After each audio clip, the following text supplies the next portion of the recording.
Good evening, everybody, and welcome to the September 17th, 2025 meeting of the Hyde Park Planning Board. If you could all please stand with me and say the Pledge of Allegiance. I pledge allegiance to the flag of the United States of America and to the republic for which it stands, one nation, under God, indivisible, with liberty and justice for all.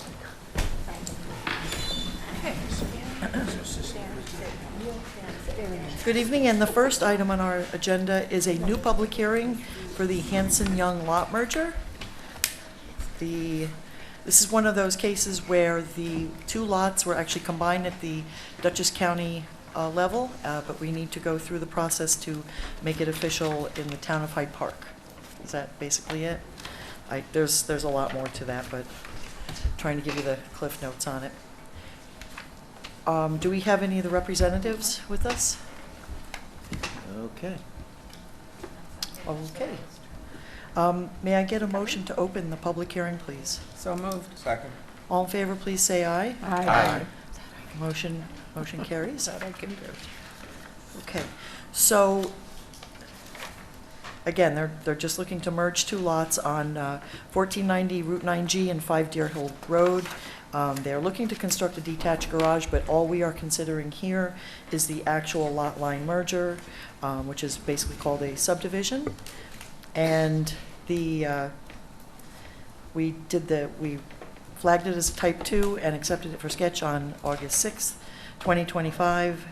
And we are now here tonight to hear any public comment that we have. We have received some written comment, and I do know that we have some people signed up to speak. So before I do that, I'm going to go around and just ask the consultants for their input on this. Tad, do you have any comments on this? Pete? Yes. Thank you. We did receive letters. The letters were in regards to flooding, existing conditions. And as you said, we're going to hear public comments, but the public comments regarding drainage don't have anything to do with the lot merger. So there's nothing that the planning board can do at this level. However, we do have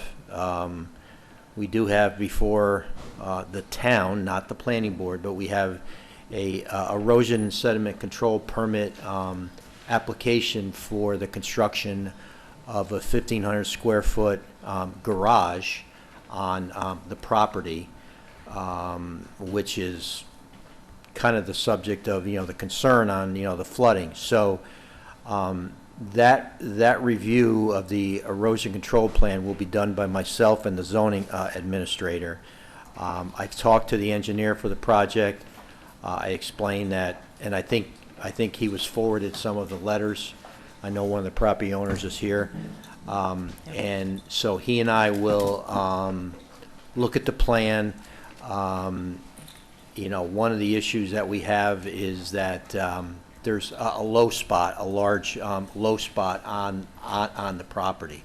And again, this is not on any plans before this board, but on the erosion and sediment control plan, they are proposing to fill in a little bit of that low spot, which is going to make, when it does rain, that basically takes up storage capacity where the water can lay until it infiltrates into the ground. So I'm going to work with the engineer to make sure that that they grade the areas so that there's at least the same amount of storage capacity there, if not provide a little bit extra. Now, I also met yesterday with the highway superintendent out at the site because honestly, over so many years I've been here, I haven't had a lot of experience, with Deer Hill, road, we haven't really had a lot of applications there, so I wanted to understand, I'd been there, but hadn't been in a long time. So Howie and I met out there. He said, yes, I know about, the flooding over here. It's there's obviously they call it Deer Hill because there's a large hill, behind it, so the water comes down and it accumulates in, the yard there. So, the drainage on the road, is limited. There's some dry wells there, and that's about it. There's really nowheres, even if the town was to budget money to try to install a better drainage system, there's really nowheres to discharge it without having to go underneath 9G and get to, the chrome elbow, which that's a very expensive, proposition, and probably not something that we're going to go undertake. So,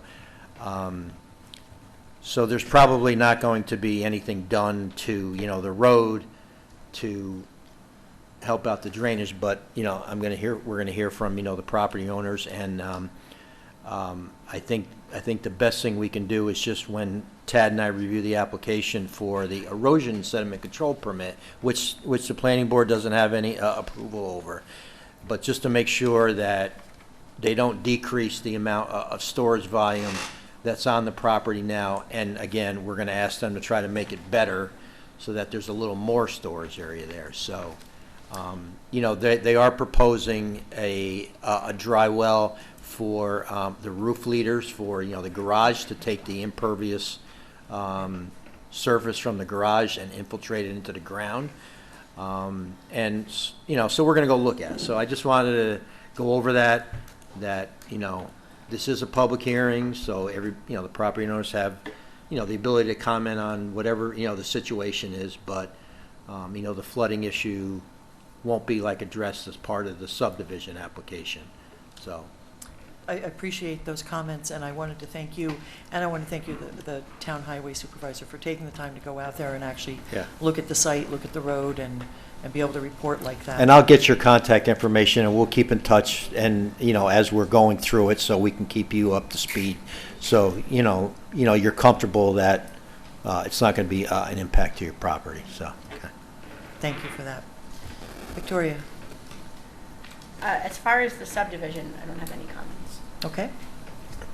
Start to my left, Mr. Tuttle. Nothing except to say that I really appreciated the public comments that we got. It doesn't, as was discussed, it's not directly applicable to this particular process, but it's important to get it out there for the town to know, and so grateful for that. Thank you. Mr. Waters? Nothing. Thank you. Ms. Wasser? I agree with Dylan's comments. Mr. Oliver? Nothing to add. Thank you. Ms. Lee? Not right now, but thank you, Pete. Mr. Garcia? Nothing to add. I'd like to throw out to the audience, we have the first person to sign up to speak is Joanna Jacino. Step forward. Yeah, the mic in the middle usually works the best. I watched a video to prepare myself as best as I could. Oh, good. First and foremost, I appreciate this opportunity to be able to speak, and thank you for sharing that information. That's truly helpful. I live at One Deer Hill Road, so I'm immediately adjacent to this property. I am here to formally express my concern regarding this new construction, and while I support responsible development in our community, I've done a lot of permits on our property. I am worried about the impact this project will have to my property because of flooding and inadequate drainage currently. The proposed garage and driveway appear to be planned at a higher elevation, approximately 3 to 4 feet, than my existing house and garage at One Deer Hill Road. The proposed garage also is planned to be built 6 feet above the current elevation in that area. And I referenced the files filed with the town on 4/14/1986, which indicate that elevation to be 241 feet above sea level. And plans submitted for this project show the elevation of the garage to be 247.5 feet above sea level. Given the increase in planned elevation and natural slope of the land, I am concerned that the runoff from the rain and melting snow will flow directly toward my property, significantly increasing the risk of flooding in both my yard and structures, as well as flooding to Deer Hill Road, making it impassable. The runoff from the rain already impacts this area in its natural state, as further explained below. Even a small change in the topography could cause long-term damage to my home, foundation, septic system, which lies right in that area, and could create safety hazards during heavy storms. The property at 5 Deer Hill Road has a history of frequent flooding. I included pictures from many years over the last few years, and I know my neighbors also submitted additional pictures from other years that they were able to get. In April 2024, the floodwater enters our property, but the entirety of the flat part is flooded. I know that I'll be able to show the pictures in a moment, so I'll sort of skip that part if that's okay, and then I'll talk about that. My property is located to the west of the proposed construction, and the elevation to the east is higher. So you can understand my concern. I'm really concerned about where that water will go. According to the application, I also see that a 1,000-gallon dry well is planned in the northwest corner of 5 Deal Hill Road. That diameter is usually about 60 inches by 92 inches, or 60 inches to 92 inches, and it's often used for water that runs off of roofs. The area of 5 Deer Hill Road, when flooded, contains more than 100,000 gallons of water. And I sort of estimated that based off of the land. I multiplied it. I found out the square feet, the volume, and then I figured out how many gallons of water that would be, which is about 100 dry wells. Wow. The flooding covers that entirety of that area. And the storm drain on Deer Hill Road is not able to support the current conditions. I'm concerned about what just a 1,000-gallon dry well will support, and where the remaining water will go.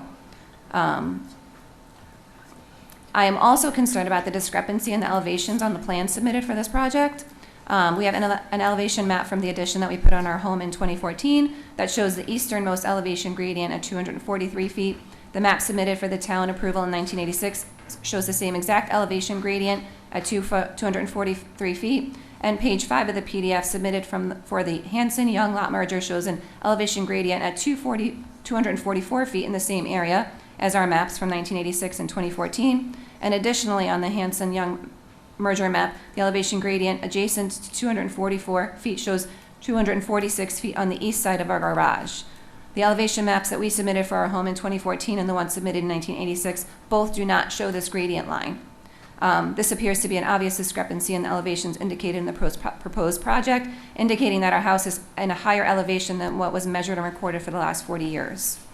We are requesting clarification on elevation lines, just to confirm how much of the impact could flow to our property and affect our house. And then finally, the Hanson-Young merger plans submitted indicate that the soil test information from the 1986 plans submitted were used for this project and assume the same soil percolation rates still exist from 40 years ago. I'm wondering what the requirements are for conducting soil percolation tests for a new project. We're concerned that the results from 40 years ago might not be valid today. When we moved onto Deer Hill Road more than 20 years ago, the land adjacent to ours at 5 Deer Hill Road did not flood as often as it has over the last 12 to 13 years. I know that water tables have increased and storms have become more severe, which even more greatly concerns me. And I do have one further question as it pertains to the Town of Hyde Park zoning code for non-conforming lots and density requirements. The application states that the applicants are reducing the density and nonconformity, but I'm wondering how that's possible when there is an increase in the number of impervious structures such as a garage and driveway that cover a significant amount of square footage. I respectfully request that the planning board carefully, and I understand that there's only so much you can do. So this was a letter that I wrote before I understood exactly the extent of what you could do. But I did want to bring this to the town's attention. It is important to me that any new construction includes safeguards such as proper drainage systems, retaining walls, retention ponds, or other mitigation structures to ensure neighboring properties, including my own, are not negatively affected. I realize that our concerns regarding elevation might be confusing, and we'd be happy to meet with the town board, the engineers, property owners, whoever it can be to share with our concerns and obviously to work together to make sure that my home and garage and assets are safe. I do appreciate your attention to this matter and ask that my concerns and pictures in this document be entered into the record for the project review, and I appreciate being updated when possible so that I can remain engaged, and I appreciate your time and consideration. Can we show the So you pictures? need to use the mouse and click on the one that's highlighted, and then Mr. Venuto's is above, there. And you'll just have to scroll down, that's your Okay, perfect. letter. Okay, so this is from 2024. So this is my property over here. This is my camper. So this is the stick that was put, I'm assuming, by, I don't know who would do that, but I know some. Maybe the sorry? surveyor. Surveyor, thank you. So this is the stick And you can see that the entirety of 5 Deer Hill Road is flooded, and the water is beginning to encroach on my property here. This is a view from my home. Once again, you can see the pink stick over here, and my property sort of continues right there. And you can see that the area behind it is completely flooded.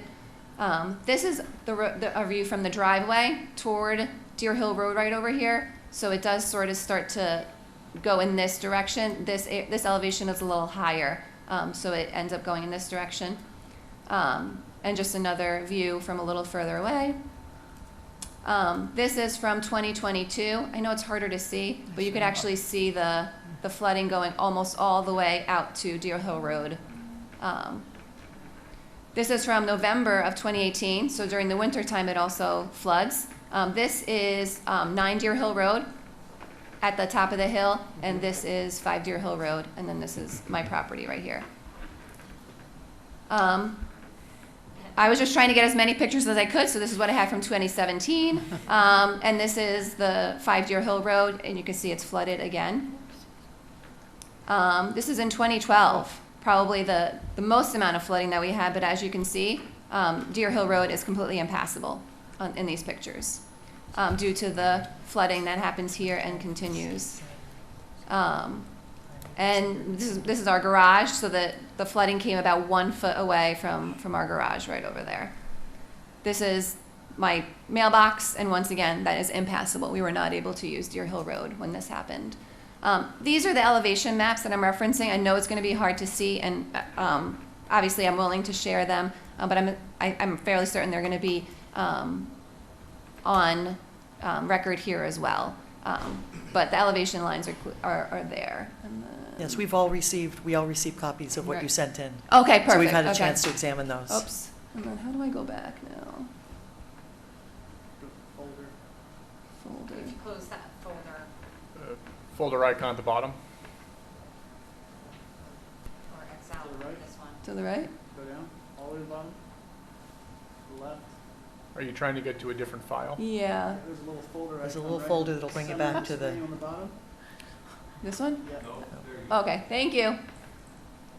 And this is from my neighbor right across the street from us. So he has a view directly of this area. So this is one of the mobile homes behind 5 Deer Hill Road. So this is 5 Deer Hill Road currently. This is the lowest point, and this is exactly where the garage is proposed to be built currently.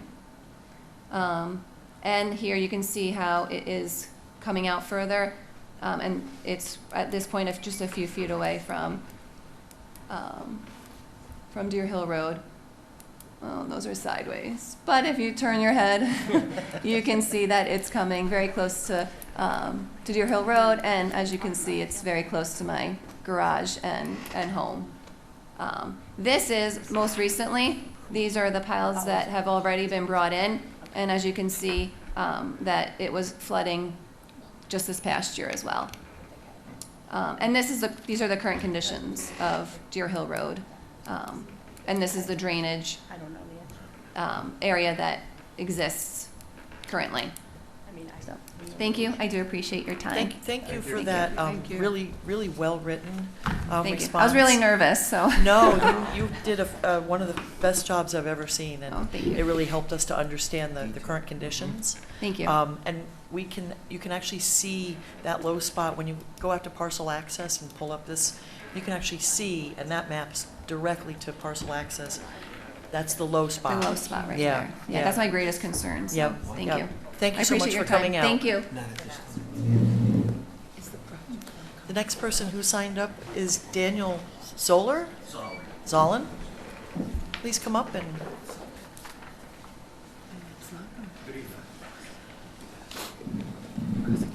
I'm Daniel Zoller.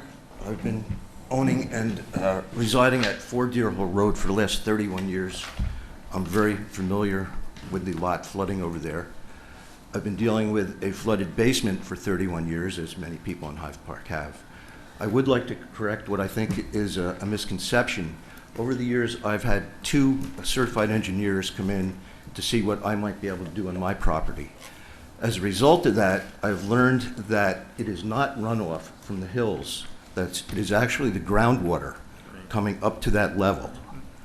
And when you're talking about retention, you're not talking about retention.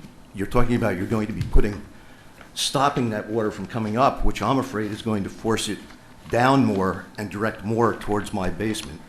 Plus the fact that in the time I've lived there, the water has been over Deer Hill a number of times and is frequently up to the level of the road. Most of those pictures show it being back from the road. It is frequently to the level of the road. In several storms, it has crossed the road onto my property across the street. As the other homeowners, I'm sure, are concerned, I'm worried about what this is going to do. If you're going to put in not only the garage, he's going to have to put in a driveway that's going to be much higher so that the driveway that he puts into the garage is not going to flood. That is also going to, in my opinion, direct more water towards the road and possibly stop it from percolating down to reduce the groundwater level. That fill is going to hold more water as it comes down, so that's actually going to fill with the rainwater from the top as the groundwater is coming from the bottom, and I think it's going to increase the amount of time that it takes to drain. I have learned that from the time that I see water coming up there, I have about 2 to 3 days until my basement starts to flood. After the water stops coming up, I usually have about 2 weeks before I can stop my pumps in the basement, before that water actually goes down far enough. Again, I don't want to interfere with people's use of their property, but I am concerned about that, and I am concerned that we understand that it is not runoff that's filling that, it's groundwater coming up. Again, that's about what I can add to this. So again, I thank Were you you for here your help. earlier when the engineer was talking about, so we're not looking at the actual garage and the I under- driveway, but he will be working with the zoning administrator. And he on said some- that they were going to be looking at the impact of the sedimentation and things, but he also said that he was concerned about the water coming off the hill. It's not water coming off the hill, and I think that needs to be understood. Well, we can't do anything about, like groundwater. I mean, groundwater like is groundwater, so. But if if the structure that's put on there tends to flood the road, I would Okay, think so that's we're going to gonna be a go, problem. we're gonna go make sure that, the driveway is graded correctly so that it does not flood, the road. And we're gonna make sure that they create this, that they have the same amount of volume storage on their property that they've had like before. I mean, we can only ask them to do so much, and like to mitigate, the garage, what they're doing. So they're going to take, the roof water and they're going to put it into a dry well. And you're 100% right that the water that goes there now soaks into the ground and affects, the groundwater. But there's nothing that anybody can do about groundwater levels. It's natural. A dry well that's underwater from groundwater is obviously not going to work. Well, we haven't even looked at the plan yet, so the engineer is going to have to go out and do some soil tests, and maybe the dry well is not going to work. We haven't even looked at the plan yet, other than I just looked at it to see that they were going to be that they were placing the garage in what's currently the low area of that property, which stores like water. And we're gonna work with them to fix that. So they may not end up doing like a dry well. So just so you understand, we can't correct groundwater issues. That's just natural like occurrence, and I have it at my own house. You live in Hyde Park, then we know. No, I don't live in Hyde Park, okay. Poughkeepsie. So when But the the whole area groundwater, does so have when the issues. groundwater like rises, I get it. I gotta go pump it out. And I don't like it either, but. No, I understand. I think I understand the limitations, but I just wanted. Yeah, no, that's And we fine. really appreciate you coming out tonight and again, letting us know your thoughts on this. Thank you. Thank you. Thank you. The next person who signed up is Judy Sism. Come on down. I have a couple of questions, and then I do have some comments as well. Wait till you get to the microphone. All right. Now, this, I know where Deer Hill Road, I mean, obviously, I know where Deer Hill is. I've lived there for 70-plus years, top of the hill. Ah, okay. Groundwater is totally different. Runoff from my hill goes into the bottom pond. Doesn't, oh, like with Sandy, yeah, it did everything. Oh, sure, we have That's spectacular totally storms. different. But now, is this the Higgins old house that's combined with this property? Higgles, not Higgles. Yeah, Higgles, not Higgins. Higgles, I don't know. It's an empty lot that's being combined.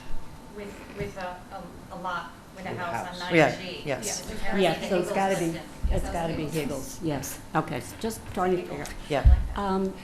Is this garage for personal use, or is it going to be, do we So know the that? garage is not before us. Yes, I'm just. The only thing that trying we're to- looking at is the actual merger of the two lots into one.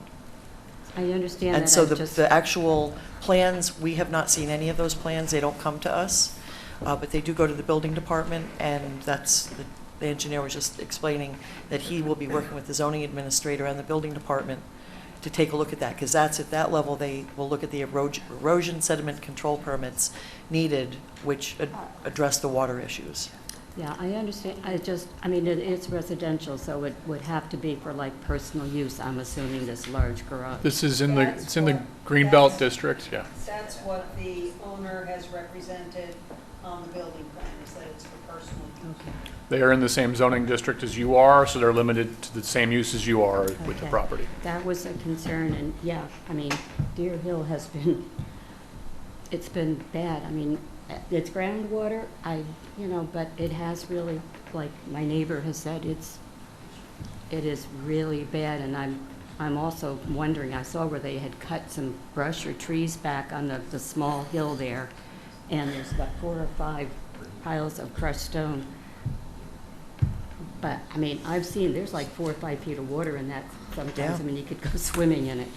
So that's a concern for me, too. I mean, I have to get Well, you need to down. be able to get to your house. It won't get to my house. If it gets to my house, everybody else is in trouble, 'cause I'm at the very top of the Right. hill. But it is concerning with, is it going to impact us? Unfortunately, I still work as a nurse, so I need to get out. And Thank you for your service. you're welcome. I guess that's it. 'cause I'm Appreciate you really coming out nervous, too. tonight. Thank you. Thank you. Is there anybody else who would like to speak to this application that did not sign up? Okay. I think the So- applicant's here now. Oh, okay. Would the applicant like to come up?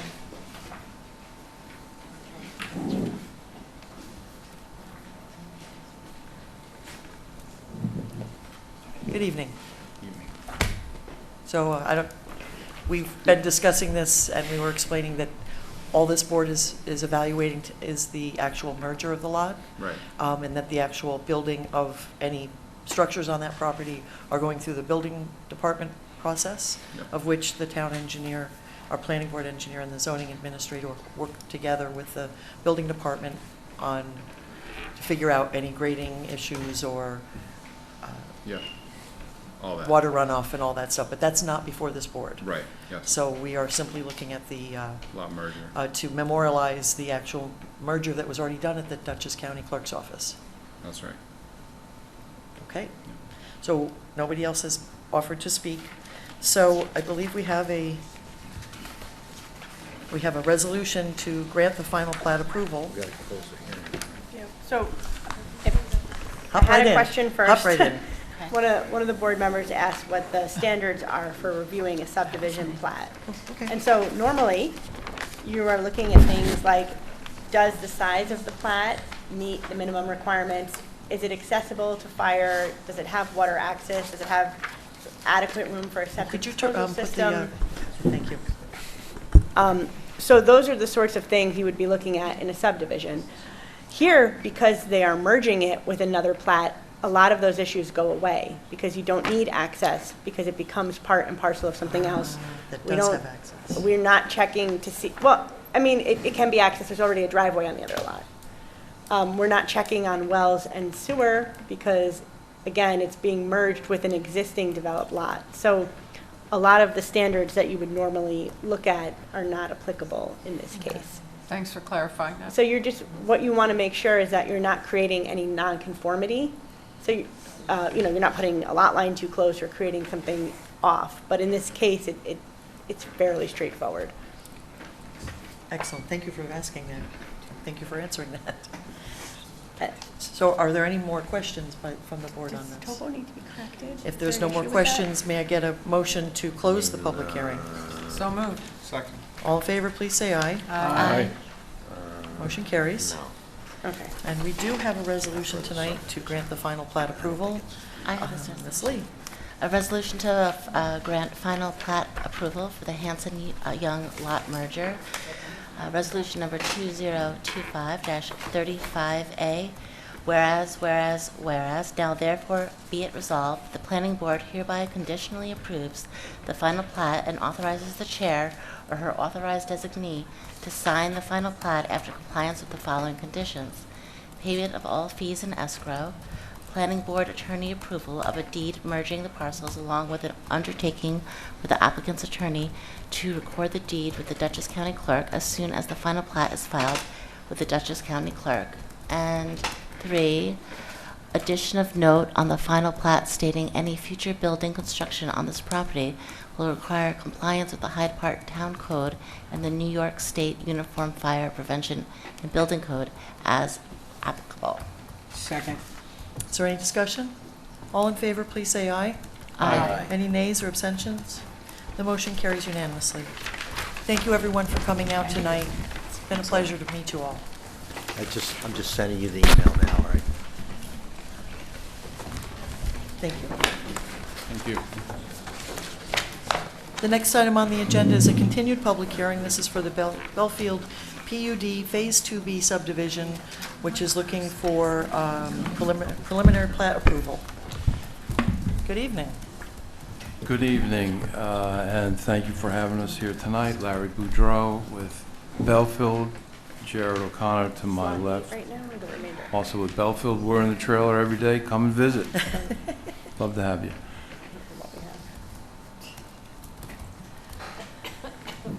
So this is a continuation. The board's seen the 3-page plat and then also the for information only. So that's the title of the 4th page, which is a site plan, which will have the grading, the drainage laid out in there. The concern was how we're going to manage the drainage going from east to west. I do have that on the PowerPoint, and and then we did highlight it, so we'll show that so everybody can see that.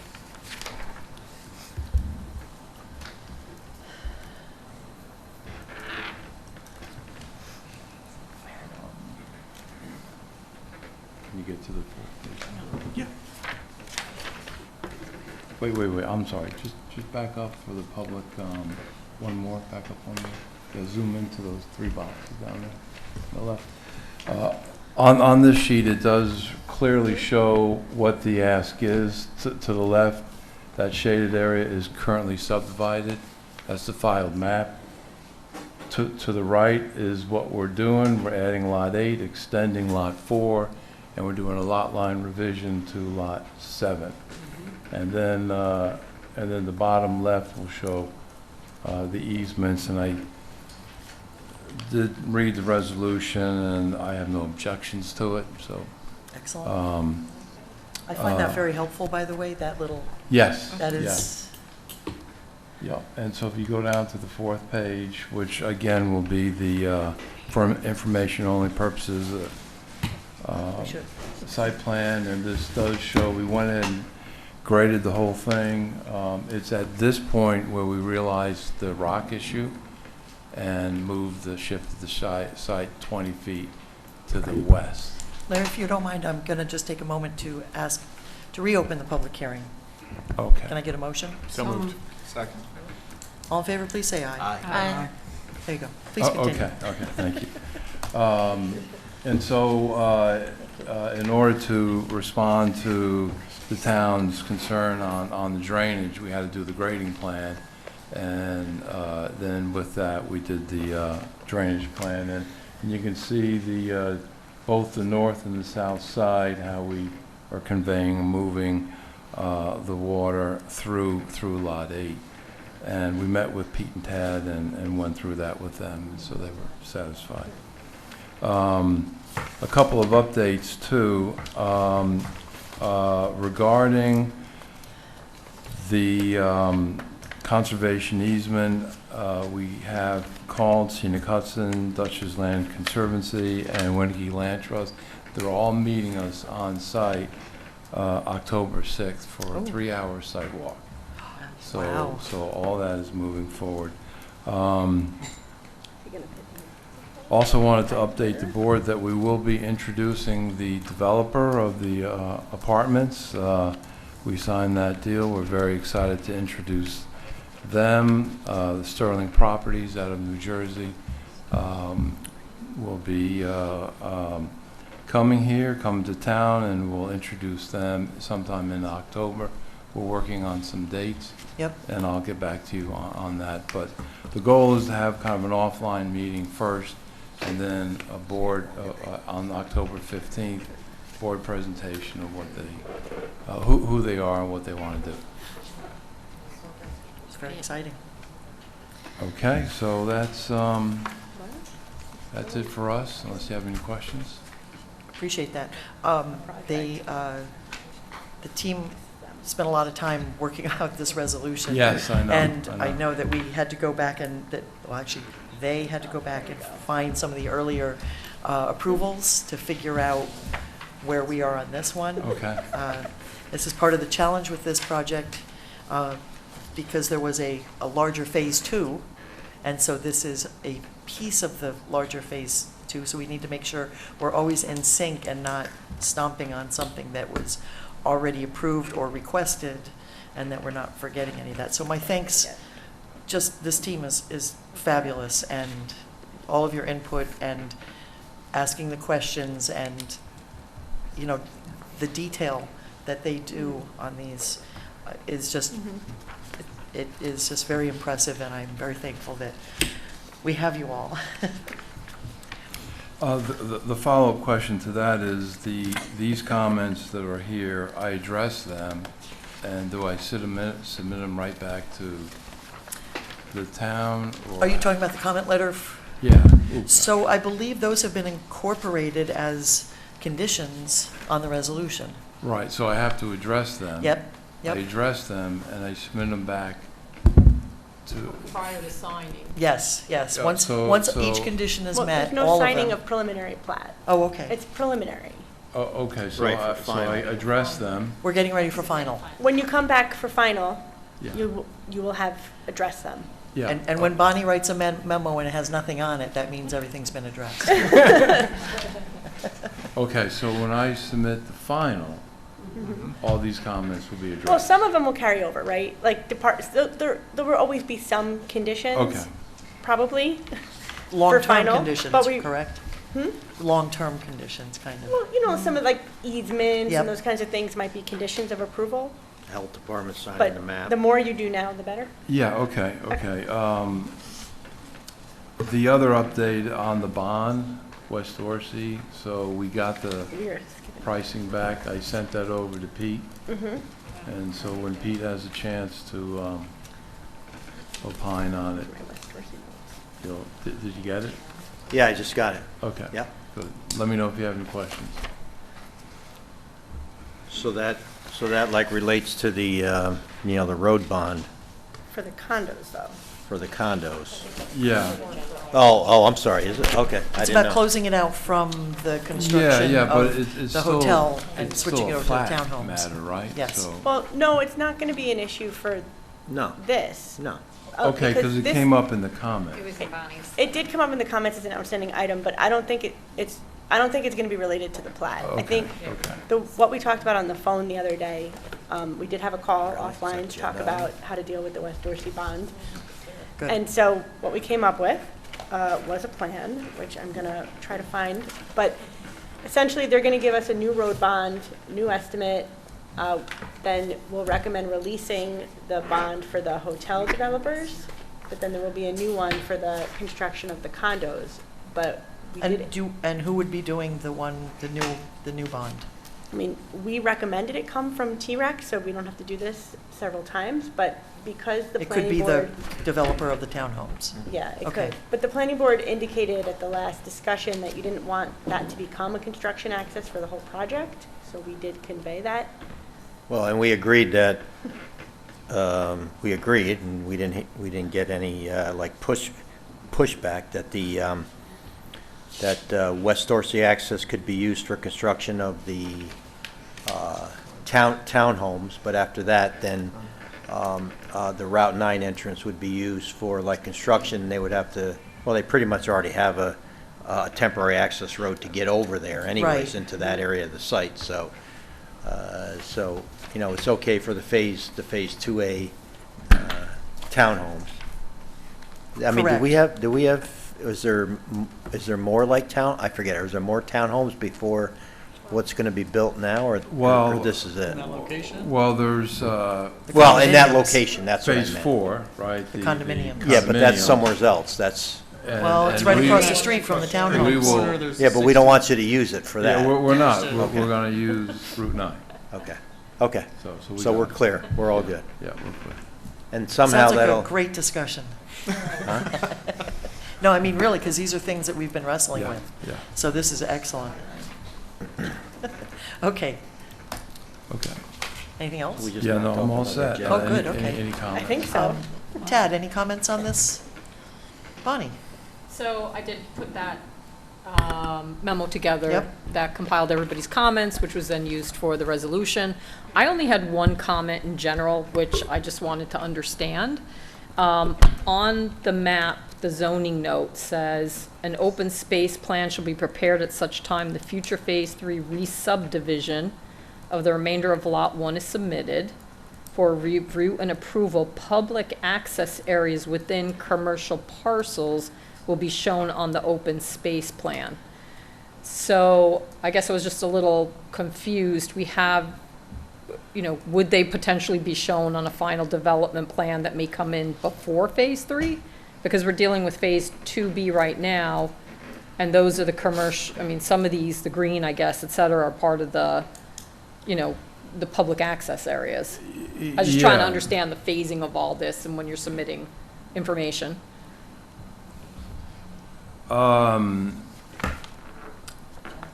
So at the site plan level, you know, we can submit it then. Should it Was this gonna really be say part of Phase this 2? Phase 3 instead of subdivision of the 3? remainder? We presented that when we submitted the Phase 3 remainder. We had the whole open space plan there, we had all the area takeoffs, everything. So I thought we'd just keep it there. My only thing was that Phase 3 could kind of be on the back burner a little if suddenly 2B It's starts up, not. so. We're working on it now. So this was one of the things that I wanted the board to talk through, the waiver request. In the resolution, we wrote them out so you could kind of clearly see what was being asked. But, you know, it makes sense for the conservation easement area. They don't need to deal with that now if you agree. That's something we can put off. But what Bonnie is raising is the open space areas within this lot, essentially. Which is not part of, right, Phase 3, so maybe you could say, or development of final development plans for Phase 2B, whichever comes sooner. So maybe for now, for preliminary plat, the condition is that that particular note will be updated based upon, you know, communication with the planning board so that it makes sense from a timing perspective. And are Okay. you saying Phase 2B, I'm sorry, open space requirements specifically for Lot 8? Or for, Well, so this. It's so- 2B, now there's. Yeah, I'm. Like, the you- village green is not in 2B, right? It's not in Lot 4, Lot 8. So the wording that's used here, planning board for review and approval, public access areas within commercial parcels. What do you mean by commercial parcels then? I'm gonna have to review that. Okay. Can we just, you want to just delete that note? Or we could just say Where it'll is be this? finalized as part of the final plat, perhaps. Yeah. Yeah, Oh, I'm well, okay. it's on the plans, Maybe we okay. could say that note will be reviewed and finalized prior to final plat approval. Or get rid of it. It's One or the confusing other. to me. What note number is that? That was on the zoning note. On what sheet? It's sheet, sorry, I think it's sheet 2, I think it's. the second SP2. one. It's up on the left, left upper hand. It's SP2. No, Zoning- understood, but what number? It was number 2. Number 2, all right. So the, again, I mean, about the open space and the conservation easement, that's not the question. I think we're just trying to understand what you meant by commercial parcels. Because I just didn't want it to be a situation where commercial parcels are developed and not related to phase 3. So I just was unclear. I'm wondering if it's a note that carried over from a prior, that referenced commercial parcels. I think I'm going to take it off. Okay. Well, I'll leave it to the, Yeah. to you and the attorney in terms of how to address it. Right. Okay. I'd have to Do go we back need to find it. modify Might the be required resolution? anyways. I'm going to defer to Victoria. Yep. Whether we should change something. But essentially, otherwise, the comments I had are included as waivers, Yep. as part of the resolution, or Satisfaction otherwise, of just the zoning conditions administrator. for final plat. So we can add that as a condition for preliminary, so we don't lose track of it. It'll Yep. be condition 12, revision of zoning note 2 on sheet SB2 to satisfaction of zoning administrator. And then we can figure out the phasing and. Can you repeat I was that? gonna say, What's the actual? Revision of zoning note 2 on sheet. hold on. Revision of zoning note 2 On sheet SP2 on sheet SP2. It's kind of vague right now. I wrote to the satisfaction of zoning administrator, but. Okay, No? Okay, so then we have to say to clarify Shall be clarified. the commercial parcels or to delete the clause.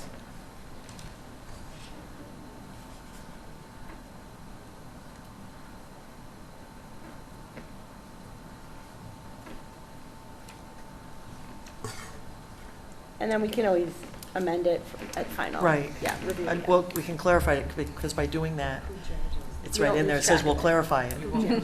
Yes, thank you. That, again, We do, we wouldn't grant final. many eyes and keeping it clean as possible. Do you have that? I got it. Okay, great. That's really down in the weeds. Yeah, that's excellent, though. Anything else? That was it for me. That's all? Okay. Pete? Oh, I'm sorry, no. He's silent on this one. Victoria, I know we've just talked about an additional condition. Yeah, well, we added the condition. Again, I think you got to closely review the waivers that are being asked for and decide if they're appropriate. And then, we have a list of conditions on the resolution. Okay. So I would ask the board, if you have read this and if you are comfortable with the waivers that have been requested, which we are looking to approve for this phase, for this plot. We'll start with Mr. Gercio. Yes. Any other comments? Okay. Ms. Lee? I have read it and I am satisfied.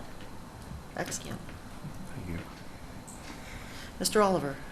I have also read it and I am okay with it, and I'm looking forward to meeting the developer, and thank you for continuing to push forward and Yep. looking forward to some progress. Thank you very much. Thank you. Ms. Wasser? I've read it, but there's just one typo. Ah, No, it's We tried so super hard. minor. No, it's had super to wait minor. till- It's a waiver, it says a waiver. what Now I number? just lost it, darn it. Number 3? Because yes, a waiver from section 9628. Oh, a waiver from, waive- to waiver. To waive, yeah, To waiver, to waive, okay. thank you. Good catch. Not at all. But otherwise, you're I okay oughta with skip- these, I ought to skip sleep. you're okay with these? Yes, I am, sorry. Yes, I am. Any other comments? No. Excellent. Mr. Waters? No comment. Mr. Tuttle? No comments. Looking forward to meeting the developer. Yep. Thank you. All right, so we are, and I am also comfortable with them. Is there anybody in the public that would like to speak to this application? There being none, may I get a motion to close the public hearing? So moved. Second? Any nays? I mean, all in favor, please say yes. Yes. Aye. Any nays or abstentions? Okay, public hearing's been closed. We do have the resolution as amended. Resolution to grant conditional preliminary plat approval, Bellafield Phase 2B dash subdivision, Lot 8 and lot line revision lots 1, 4, and 7, resolution number 2024-40A. Whereas. Now therefore be it resolved that after due consideration, the planning board grants the project the following waivers from the requirements of section 9620 of the subdivision law. 1, a waiver from section 96-20A, 3H, and 10A to allow the conservation easement to be provided at a later date. This does not apply to trail easements or open space easements on proposed Lot 8, which must be prepared and recorded as part of Lot 8 subdivision. 2, a waiver of section 96-20A, 8 to allow certain existing conditions from being included on the preliminary and final plats, including rock outcroppings, isolated trees over 18 inches in diameter, orchards, hedges, and other ornamental landscaping. 3, a waiver from section 96-20A 9D to waive the stormwater drainage system plan and report as it has been demonstrated that there is adequate space on proposed Lot 8 for such systems, and specific plan will be approved as part of the final development plan, site plan, for any improvements on Lot 8. 4, a waiver from section 96-20C regarding the requirement to submit copies of covenants and restrictions shown on the preliminary plat, but such information must be submitted with the final plat. Be it further resolved that the planning board hereby grants preliminary plat approval subject to the following conditions, which shall be satisfied before the final plat approval may be granted. 1, payment of all fees in escrow. 2, revision of the preliminary plat to remove all building footprints, parking, and wheel stops, especially the unapproved parking spaces in the overflow parking area for the hotel. 3, revision of the preliminary plat to include tax grid numbers for all existing lots as a small inset map with key to the grid numbers. 4, revision of the preliminary plat to identify the specific sheets and dates of informational plans on file with the planning board secretary. 5, revision of preliminary plat to correct spelling of development near the revision dates. 6, revision of the informational plan to confirm that sidewalks of adequate width and required street trees can be constructed within the right-of-way with the chosen road profiles. 7, revision of the existing and proposed easement chart on SP3 to include all easements. 8, submission of public access easements, sanitary sewer easements number 8 and number 9, access easement number 4, proposed storm sewer easement number 4, and other easement covenant and restriction applicable to Lot 8 and revised lots 1, 4, and 7 for approval by the planning board attorney, planning board engineer, and town attorney as applicable. 9, submission of documentation from the Dutchess County Water and Wastewater Authority approving the change to proposed waterline easement number 5 revised and waterline easements 5 and 6. 6 and 7. I'm sorry, 6 and 7, thank you. Number 10, revision of the preliminary plat to include proposed corner monument markers. Number 11, the final plat shall include a corrected planning board signature block. And number 12, revision of the zoning note 2 on sheet SP2 to clarify the commercial parcels or to delete the clause. Second. Is there any additional discussion? All in favor, please say aye. Aye. Any nays or abstentions? Motion carries unanimously. Congratulations. Thank you very much. One more step. Yep, one more Yep. step. Yep. Before the other. One more step down. 56. One more step down, I meant. Yep. Yeah. Thank you. And again, thank you to everybody who just kept all their eyes open and kept finding things. Our next item on the agenda is the Thompson subdivision, a minor subdivision approval for 2 lots on Richard Road in Hyde Park. Sounds easy, doesn't it? It does. Tad's memo made it easy. Yeah.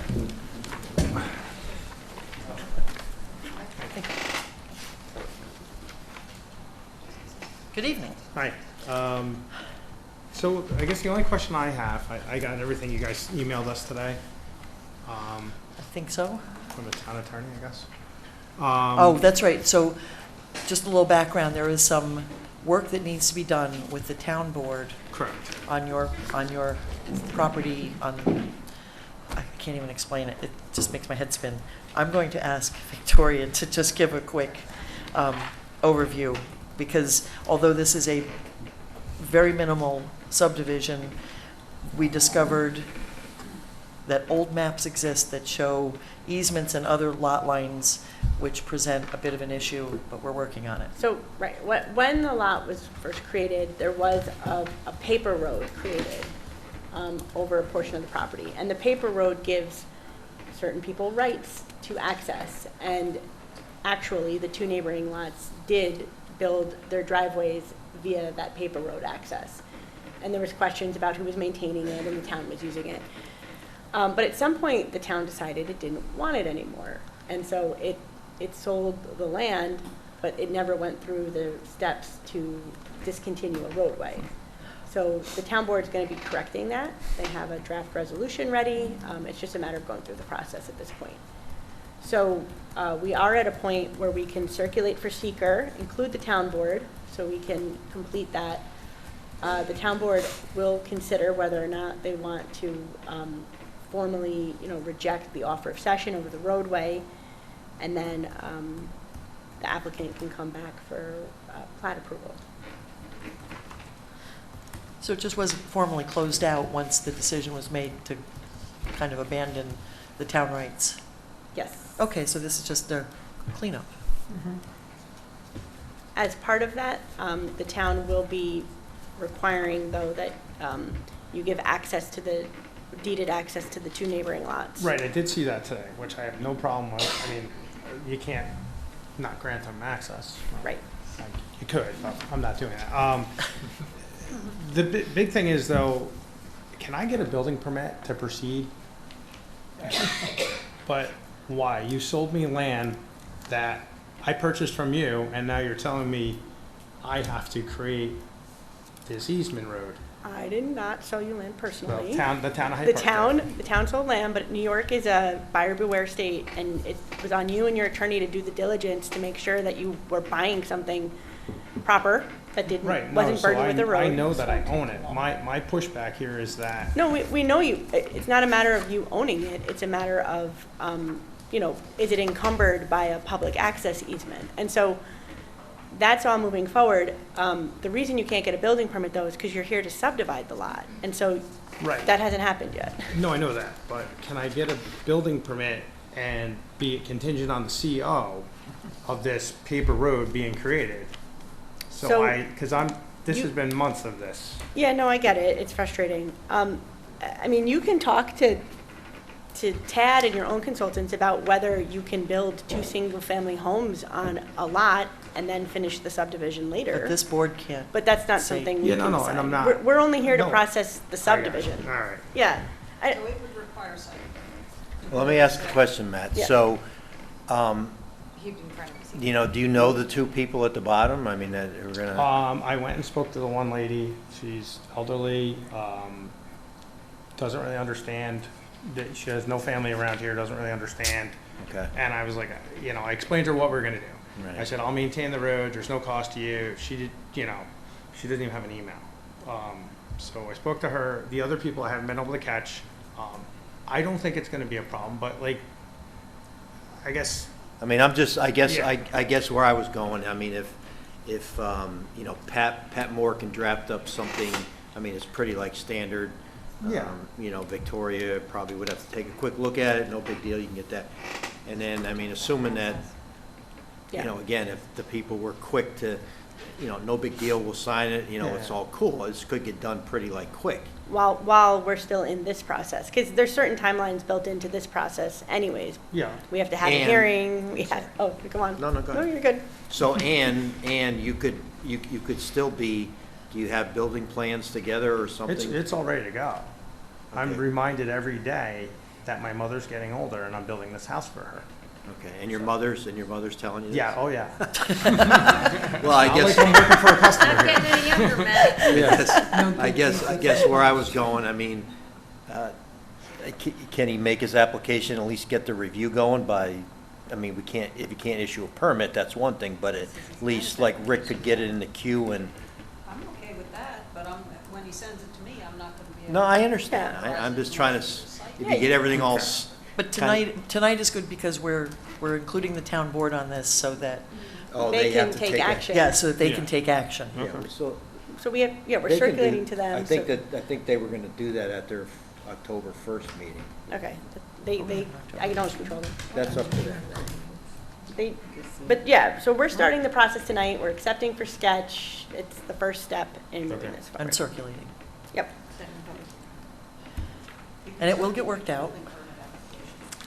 Microphone.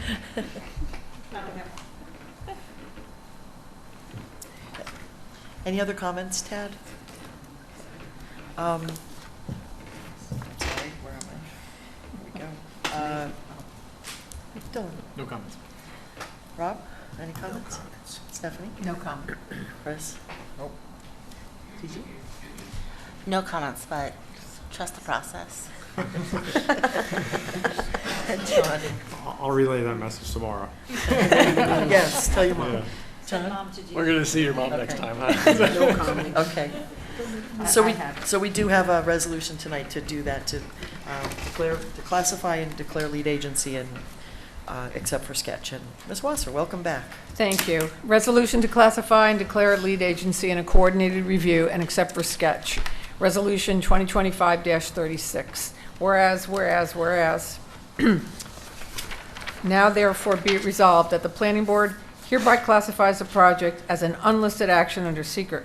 Be it further resolved that the planning board hereby declares its intent to serve as lead agency in a coordinated review of the project and directs its secretary to send notice of its intent to all involved and interested agencies. Be it further resolved that the planning board hereby classifies the project as a minor subdivision pursuant to section 96-4 of the subdivision law. Be it further resolved that the planning board hereby accepts the sketch plan in accordance with section 96-12C of the subdivision law and requests the following information be added to the final plat. 1, confirmation that the town right-of-way has been abandoned with appropriate notations on the map providing access to neighboring lots. 2, addition of a zoning table with assignment of density and demonstrating minimum required road frontage. Second? Any additional discussion? All in favor, please say aye. Aye. Any nays or abstentions? Motion carries unanimously. And the interested and involved agency is the Town of Hyde Park Highway Superintendent, the Town of Hyde Park Town Board, the Roosevelt Fire Department, and the Dutchess County Water and Wastewater Authority. So do you have the sets that you need, Ms. Whitman? Probably these will all be digital. Ah, okay. So digital is great. Are we setting a public hearing? And the next item would be to set a public hearing. Let's see. I'm not sure what date to look for, either October 15th or November 5th. So we need to have, what, responses and attend the town's vote on the 30 road days. Yeah, before we do it? well, I mean, that could be a condition, I Be a think. condition? okay. We know that it's in process and they've drafted the preliminary resolution, so. So let's do it The 15th. 15th then. October 15th then? Can I get a motion to set a public hearing for the Thompson subdivision for October 15th? So moved. Second. All in favor, please say aye. Aye. There you go. So I have a question, just, I mean, on Matt's behalf, I guess. I was thinking about this. So, what would happen if, so he gets this agreement like drafted up, we're okay with it, you're okay with it. And then because possibly this like elderly person, she doesn't have family, if she said, no, I can't sign, I'm not gonna sign anything, then, and the other person says, yeah, no problem, I understand it, I'll sign it, then what? I know it. Well, that's why I didn't, so where there was some conversation today, the town had said that maintenance was gonna be split, and I was like, well, that's gonna make it harder to ever get it signed. I suppose, if I'm thinking I'm not through, trying to put you on the spot, but I guess. we could do a declaration where he declares it over his lot without having the other party sign. I mean, it's something to talk about with Pat Moore. Yeah. All right, just, because, I mean, if you can, because, if she doesn't have anybody around and, Yeah, no, She- the house isn't a trust and it's like a relative. A declaration might make sense, but it won't it won't give, you won't be able to get them to agree to any burdens, right? There, any maintenance, but it'll give them the access. I think, I'm gonna be honest, I spoke to the lady at length. She built that house new back in, I think 1970 or something like that.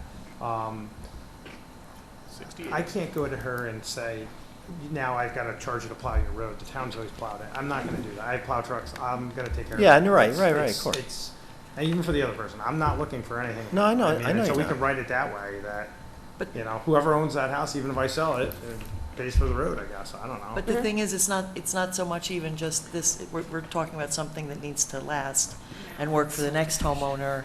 Right. And, Right, you so know, I It's would gonna tie carry, the it's gonna house carry he's with the building. land. Ah, Yeah.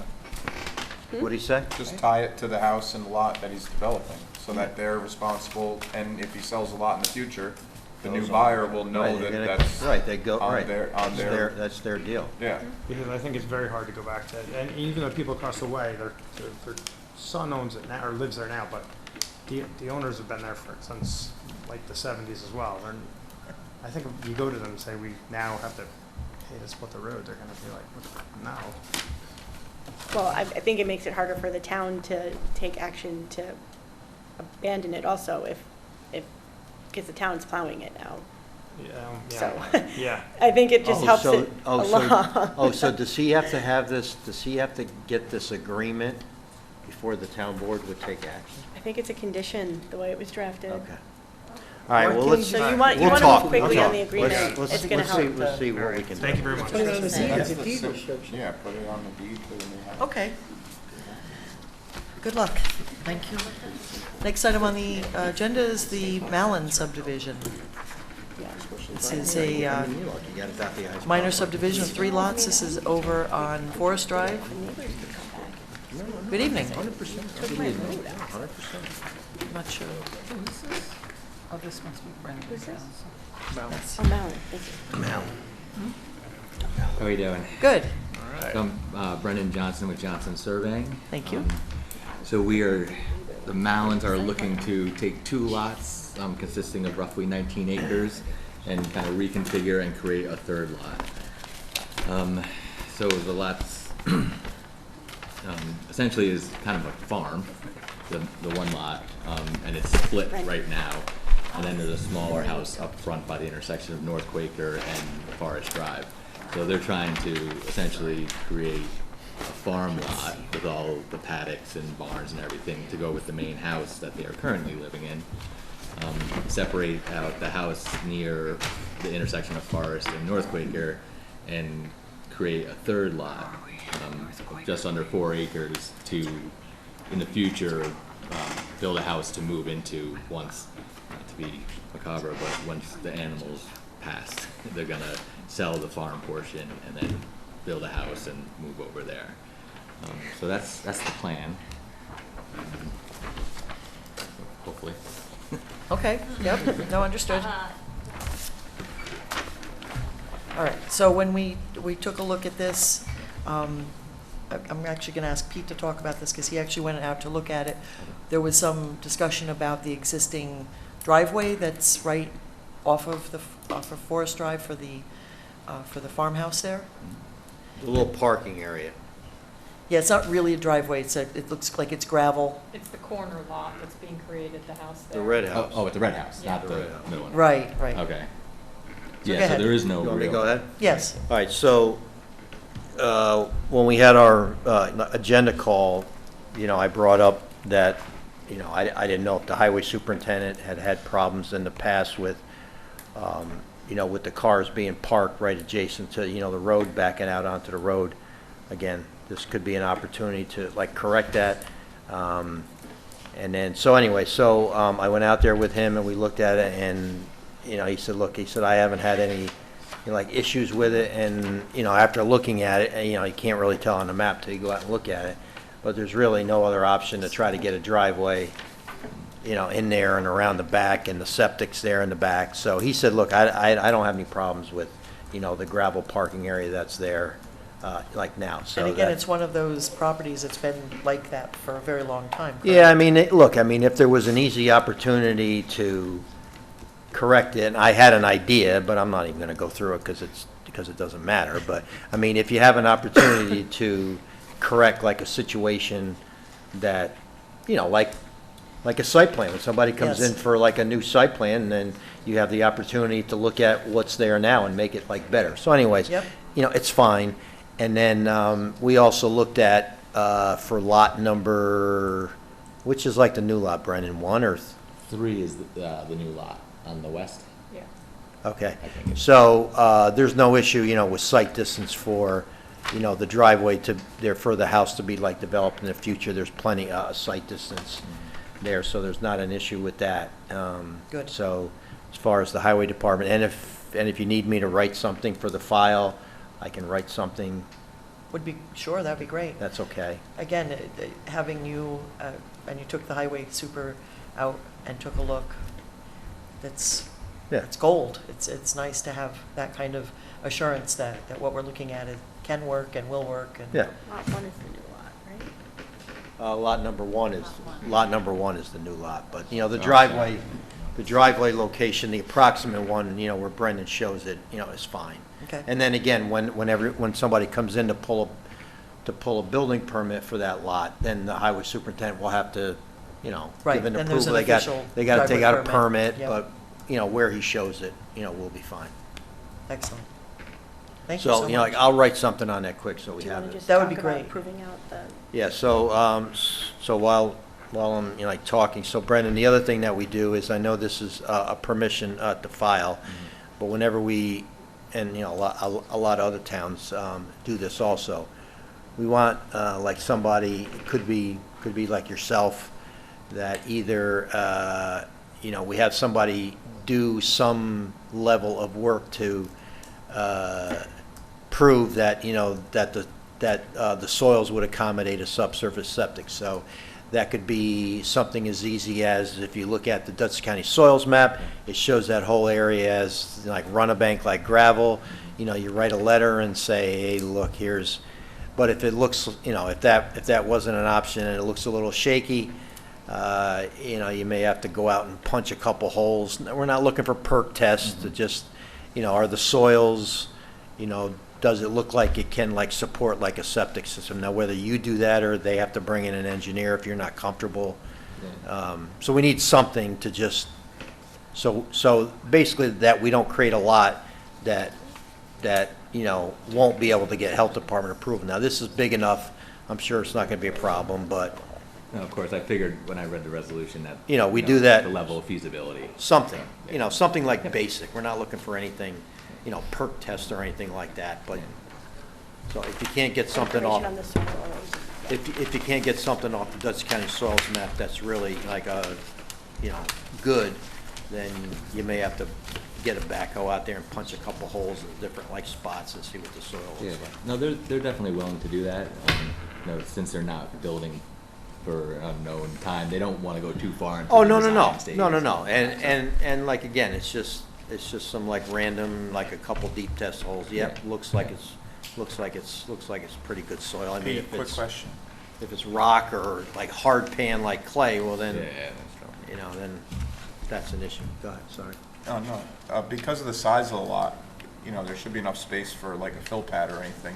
Is that like a, And that could be part of what, you know, the engineer or Brendan's comfortable writing a letter like that as like a surveyor, they could like say that. something like that would be That's right. adequate too? Right, you could put in a, they call it like a super like fill pad if the soils were like Yeah. crappy. Or unsuitable, I shouldn't say crappy. Unsuitable. The so- technical Yeah. term for Yeah, that. I was just gonna say, it's an engineering term. There's always a way, There's right? always a way. Depending how much Time money and you money, throw right? at it. Yes, So anyway, All right. Yeah, we can certainly take care of that. great, thank you for that. Ted, do you have any comments on this? No. Okay.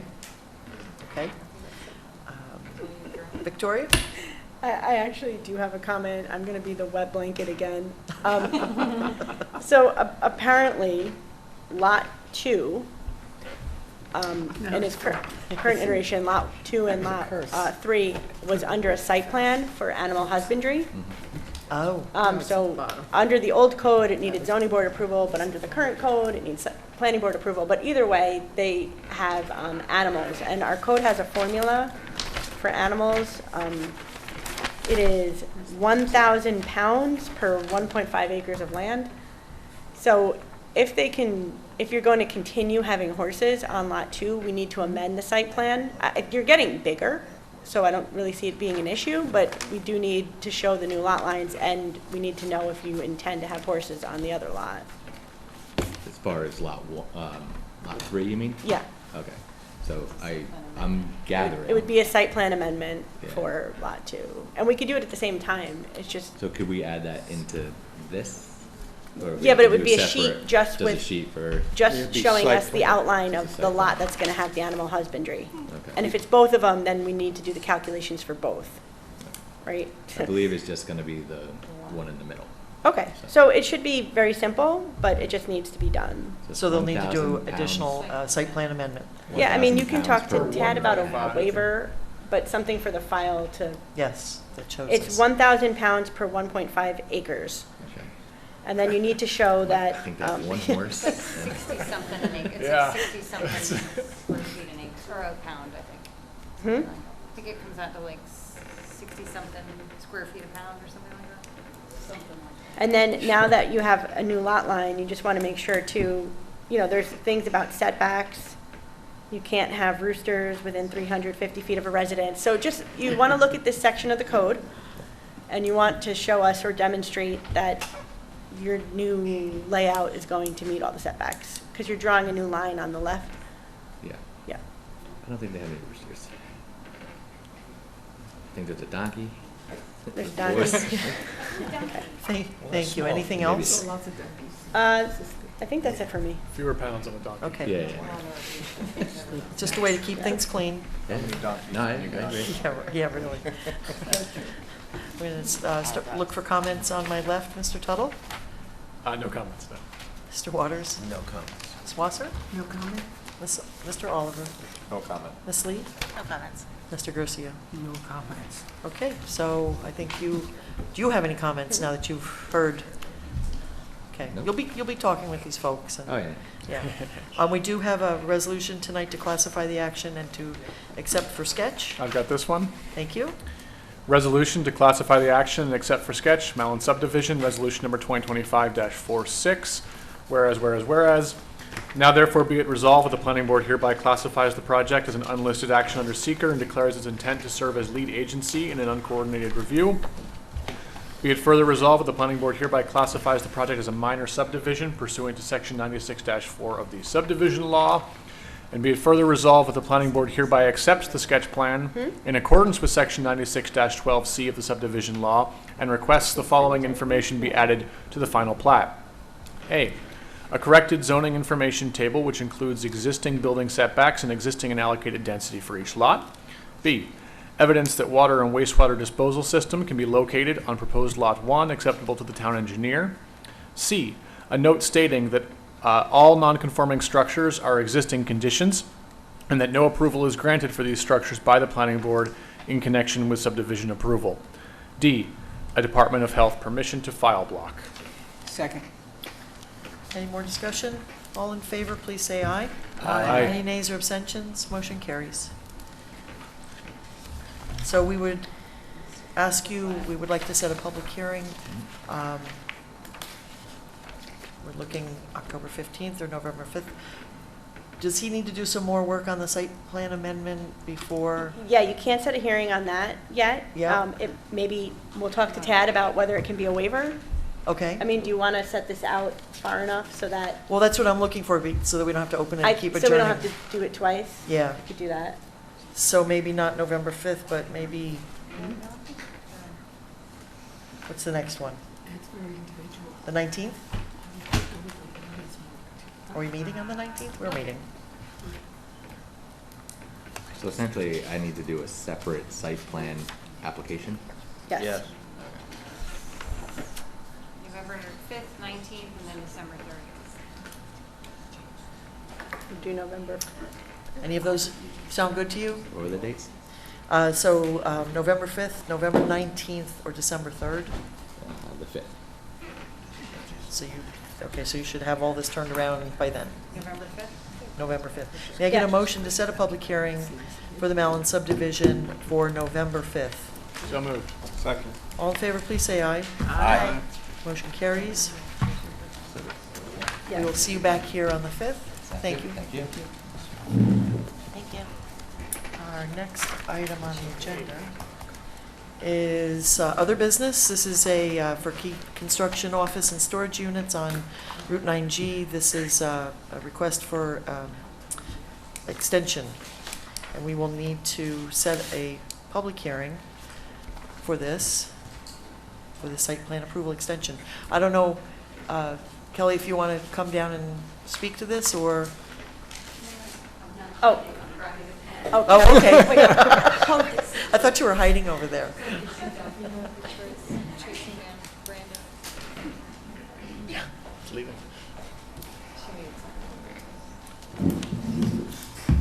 Good evening. Good evening. Kelly Leibold with KARC Planning Consultants and Amy Arterakis with KARC Planning Consultants. So we're here tonight just to request an extension of the site plan approval for this project. I think it's site plan and special permit. Yes, yes. And you're also going to be going before the ZBA, correct? Yes. Okay. Okay. Nothing complex here. That's it. Did you get through with the Yes. agencies? We got through DEC, and then several months later, they took the opportunity to request to amend the permit. So we went through a whole process with them again, amending the permit. But now you have updated permits? Yes. Okay, all correct. right, well, that's great. And modified. Yes. So we are looking to set a public hearing so that we can do this extension. Is November 5th good? That's fine. Okay. May I get a motion to set a public hearing for November 5th to consider site plan approval extension? So moved. Thank Second. you. All in favor, please say aye. Aye. Any nays or abstentions? Motion carries. Okay, very well. Thank you very much. Thank you. Thank you. All right. Next item on the agenda is a discussion about the town board's referral for a local law amending Chapter 108 to add memory care use. I had the opportunity to sit at the last town board meeting where I had a great discussion with Ms. Van Tile, and she has been gracious enough to ask and is here before us to explain to us memory care use and why we should consider a new local law classifying it as its own use, which I really appreciate because we've had a lot of discussions and couldn't quite grasp our hands on why this would be. We have some goodies. Yes. That might help. I think here's a hot mic. Go for it, Larry. Let me start by saying that we apologize that we weren't here at your last meeting because I think we could have avoided a lot of questions about what the use is if we were here. Chris was out of the country, so. No worries. But we're here tonight to respond to your questions and give you more information. We both listened to the video of the meeting, so we tried to get up to date on what your concerns are. So I think the best way to start is to have Chris describe his use, his background in this field, and explain what is the thing that we're talking about, and particularly to address the question that you had as to whether this is something that is different than a residential care facility in kind and not just of degree. So I'm going to turn this over to Chris now. That perfectly. And ask him not to be shy in describing his background in this field, Yes. but also Welcome. Thank you. describe what he is proposing. We have a USB key. It's ready to go. So my name is Christopher Hahn. I am the founding principal of Care Senior Living. With me is Celia Baruchin, and together we are the point team for our Hudson Valley, our intended Hudson Valley development. Just from a top-down view, we're looking to build anywhere between 3 and 4 of these projects in the Hudson Valley, mid-Hudson Valley. And for what it's worth, we identified Hyde Park as a fantastic location for a number of reasons as our flagship property. With us is, as you know, Jennifer, who's representing us on certain matters, and Larry B., whom needs no introduction. Larry B. Just real quick, I come to this from sitting on about 24 years in senior care, and it was during COVID, actually, that I took a long, hard look at the direction that the industry was going in, found a lot of soft seams in the underbelly of the industry, and devoted 2 years to coming up with a better mousetrap. I focused on memory care because I think that's where you can make the most difference, and it's an emotional stage in life that I think requires a different approach from what the industry was taking. Caris is the result of that kind of journey, and in a lot of ways, it's just better. And I'm going to tell you why it's better and why I think it would be a good fit here in Hyde Park. For starters, memory care as a standalone function differs primarily in that residents don't have a choice going into memory care. They don't have a choice going in, and they don't have a choice coming out. That's just associated with the symptomatic expression. They require a great deal of oversight, constant tracking, support, medication management, all sorts of services that limits their ability to freely transact in the world. As a result, we are a closed community, and by closed, we have controlled what we call perimeter ingress-egress. There is no freedom to exit, and well, there is freedom to exit, but you're chaperoned. So it's a very controlled, supportive environment. What we did to improve memory care, I think, is substantial. If you broadly classify problems in the care industry into 5 categories. One is physical plant. Most communities tend to offer memory care as a auxiliary service, a bolt-on service. I've built portfolios in the Midwest in very low-density rural areas, and in Texas in fairly concentrated exurban markets.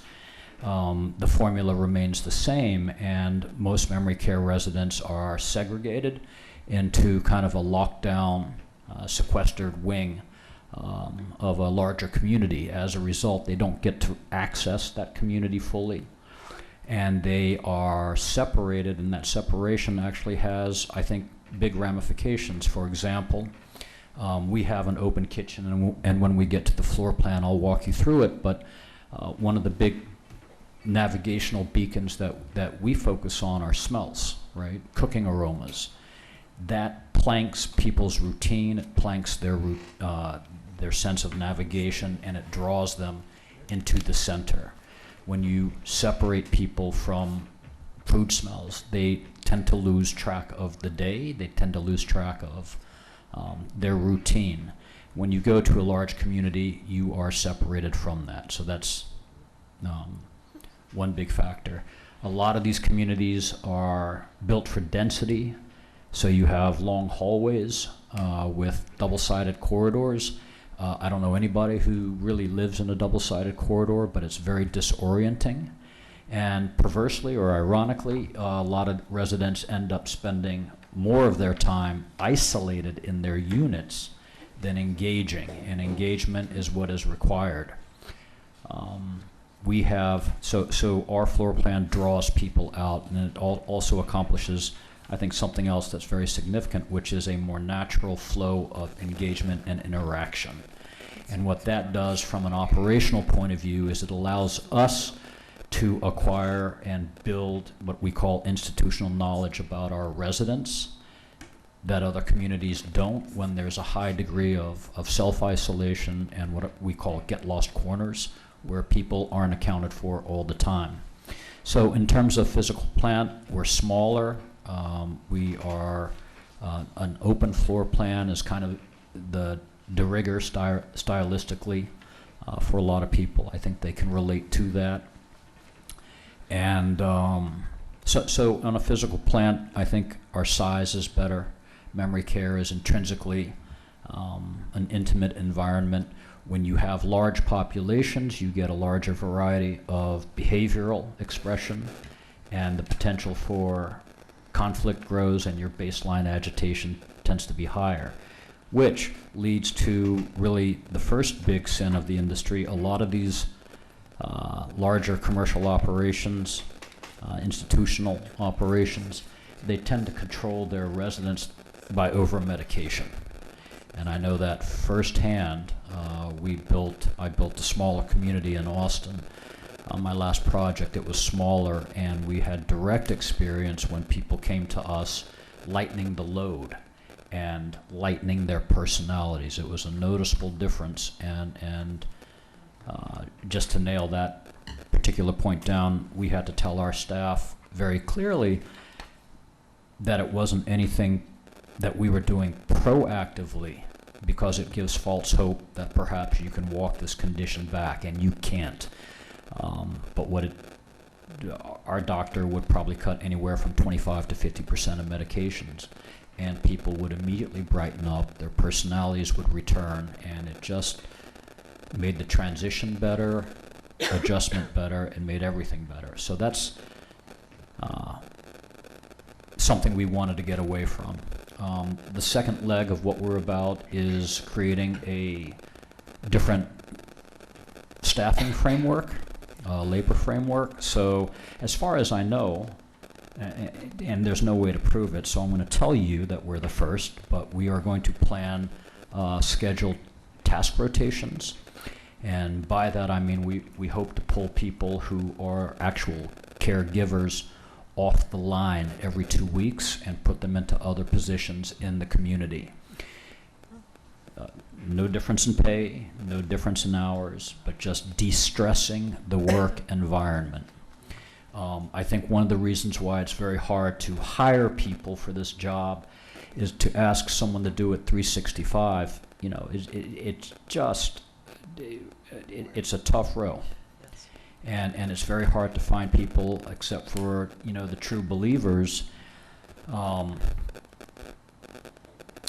By scheduling these task rotations, we hope, number one, everybody enjoys the work environment more, they're de-stressed, and we're also going to buttress that by paying for collateral certifications. For example, we want to send anybody who's willing to do that boot camp here at the Culinary Institute. And if they want to take 2 weeks and cook in the kitchen, that would be fantastic. In fact, we encourage that kind of thing to develop secondary skills and whatnot. The other thing, too, is we are overstaffed, and overstaffed by industry standards. I want to point out that when you're minimally staffed and you have a memory care wing of 40 to 60 people, when you lose one staff, you are hosed. That is a bad thing. That drags the whole operation down. So we've come in, a smaller population is inherently easier to manage, it's easier to support, and we can overstaff it, so we have slack to give. And I think that's an important aspect because it just de-stresses further the work environment, everybody's personal workload, and it creates actually avenues for more entertaining expression, not just amongst residents but staff. That encourages people to, we can populate our activity program far easier and with more enthusiasm. So that's one way we're trying to change the labor framework. The other way is, I think we're pro forma to hit the market with the highest market wage in this industry in the Hudson Valley, and we have, I think, a 4-step wage ladder on the way to the top. And that's pretty much, the most that we can do. We've kicked around the idea of participations bottom line participations for staff, and we can probably do that and tag that to length of service and performance. On that score, I come to this with 25 years in senior care. My mom is 95, so I'm living the dream. Yes, there you go. Yeah. And this latest go-round, we set up our own management company. So this kind of lends itself into a third point, which is alignment, what I call alignment between developer, owner, operator. We are local, we're the developer, we're the owners, we're the operator, we're the managers. If somebody has a problem on any given day, they can call me. I'm not going to hang out there a 24-hour flag, but I will get back to you the next day. And if it's a problem that we can fix, we'll fix it right then and there. There's no mid-management. There's nobody I have to report to. So what you see is what you get, unfortunately. But I think that that's a very important thing because we're not a third-party manager. Third-party managers manage to their efficiencies, and you tend to have developers who are looking for what we call the build, fill, and sell merchant build model. That's not what we're about. We're going to plant this flag here, and we're going to stay and water it. So if somebody has a problem, we will fix it. And that's just the bottom line. Management company that we can draw from in Texas has one of the best records in the state of Texas. So I've managed to dot the T's and cross the I's, so to speak, wherever I've gone operationally, and we think we can bring that quality of an operation here, absolutely. Kind of the fourth thing is value.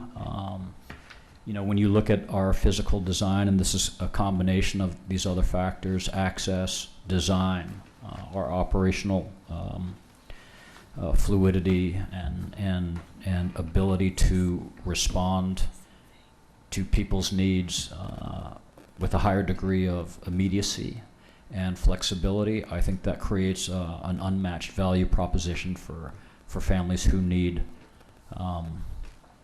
memory care.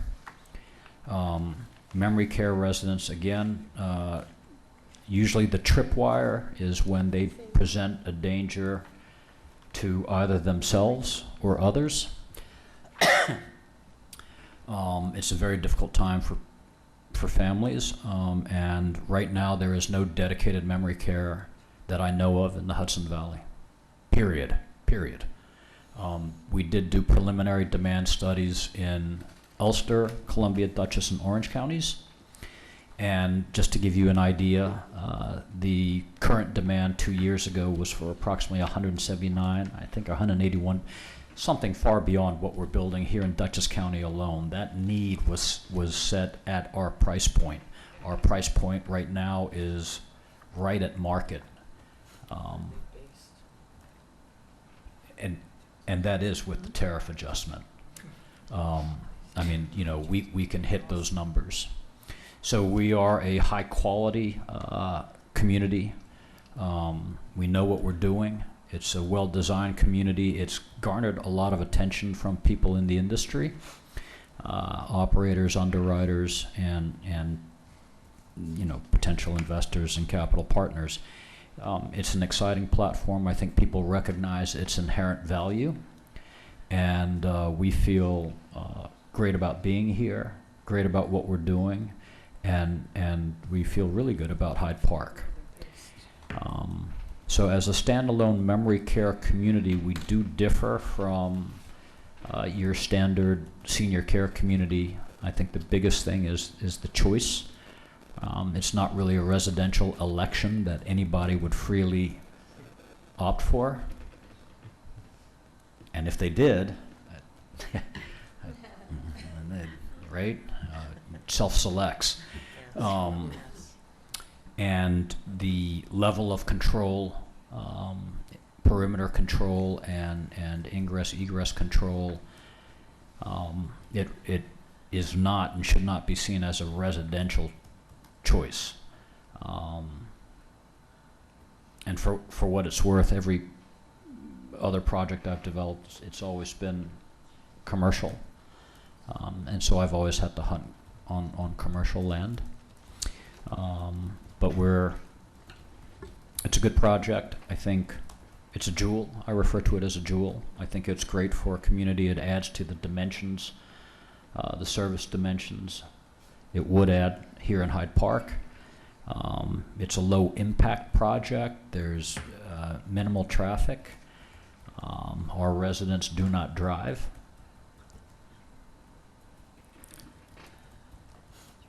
It's a low environmental impact. It's a low construction impact. And so, oddly enough, it's kind of uniquely suited to this market. I think it's well suited to this market. And that's what we're about. I mean, that's a nutshell. Wow, thank you. If you guys want to look at the floor plan Yeah, if real you quick. could just explain. Larry? We have it, but. We have it. So a couple things. We do have an open courtyard in there. We've got a grand lounge to the south of it, dining to the north of it. What that does is it creates a strong visual access. If you notice, wherever people walk, nobody sees an end. You can always see the outdoors. We have a cantilevered roof, or a sloped roof with windows, so people can, there's no institutional feeling to it.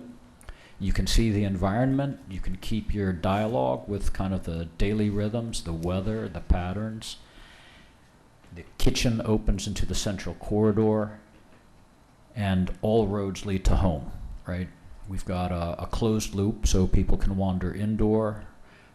We have a transitional lounge, that one in the south, which we contemplated setting up as a bistro.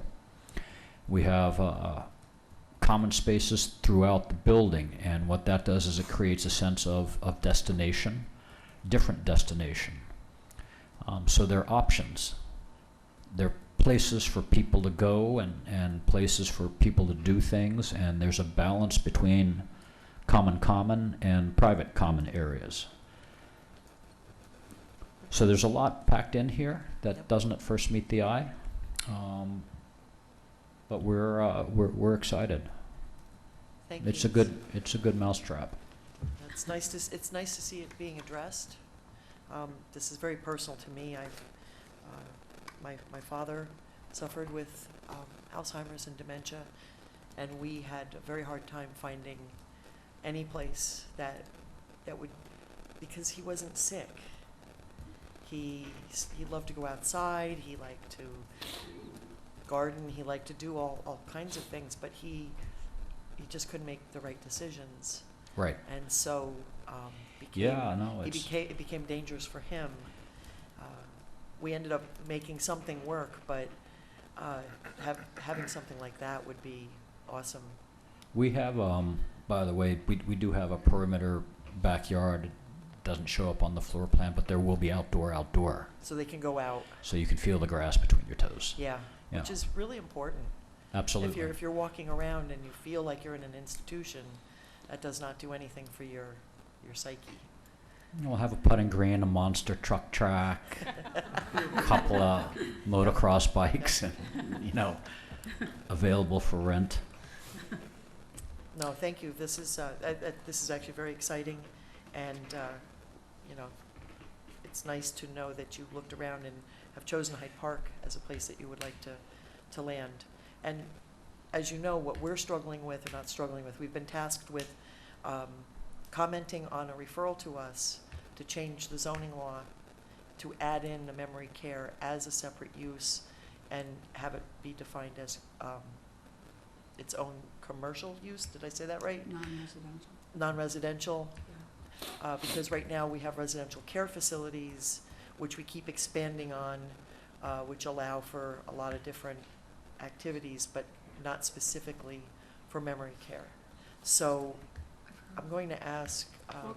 If I yes. could. Oh, yes, please. I think please. it might move the conversation along. We're very interested in the law. The law was introduced by the town board and not by us, but I've listened to all your comments from the last meeting, and I can see your questions about residential versus commercial, and I think that the reason why all aged facilities tend to be lumped into this residential care facility idea is that in most facilities, as Chris said, the foundation is the 200-person assisted living or senior care, and Sure. then they add on a wing for memory care or whatever. So it's kind of like you're all experienced in zoning.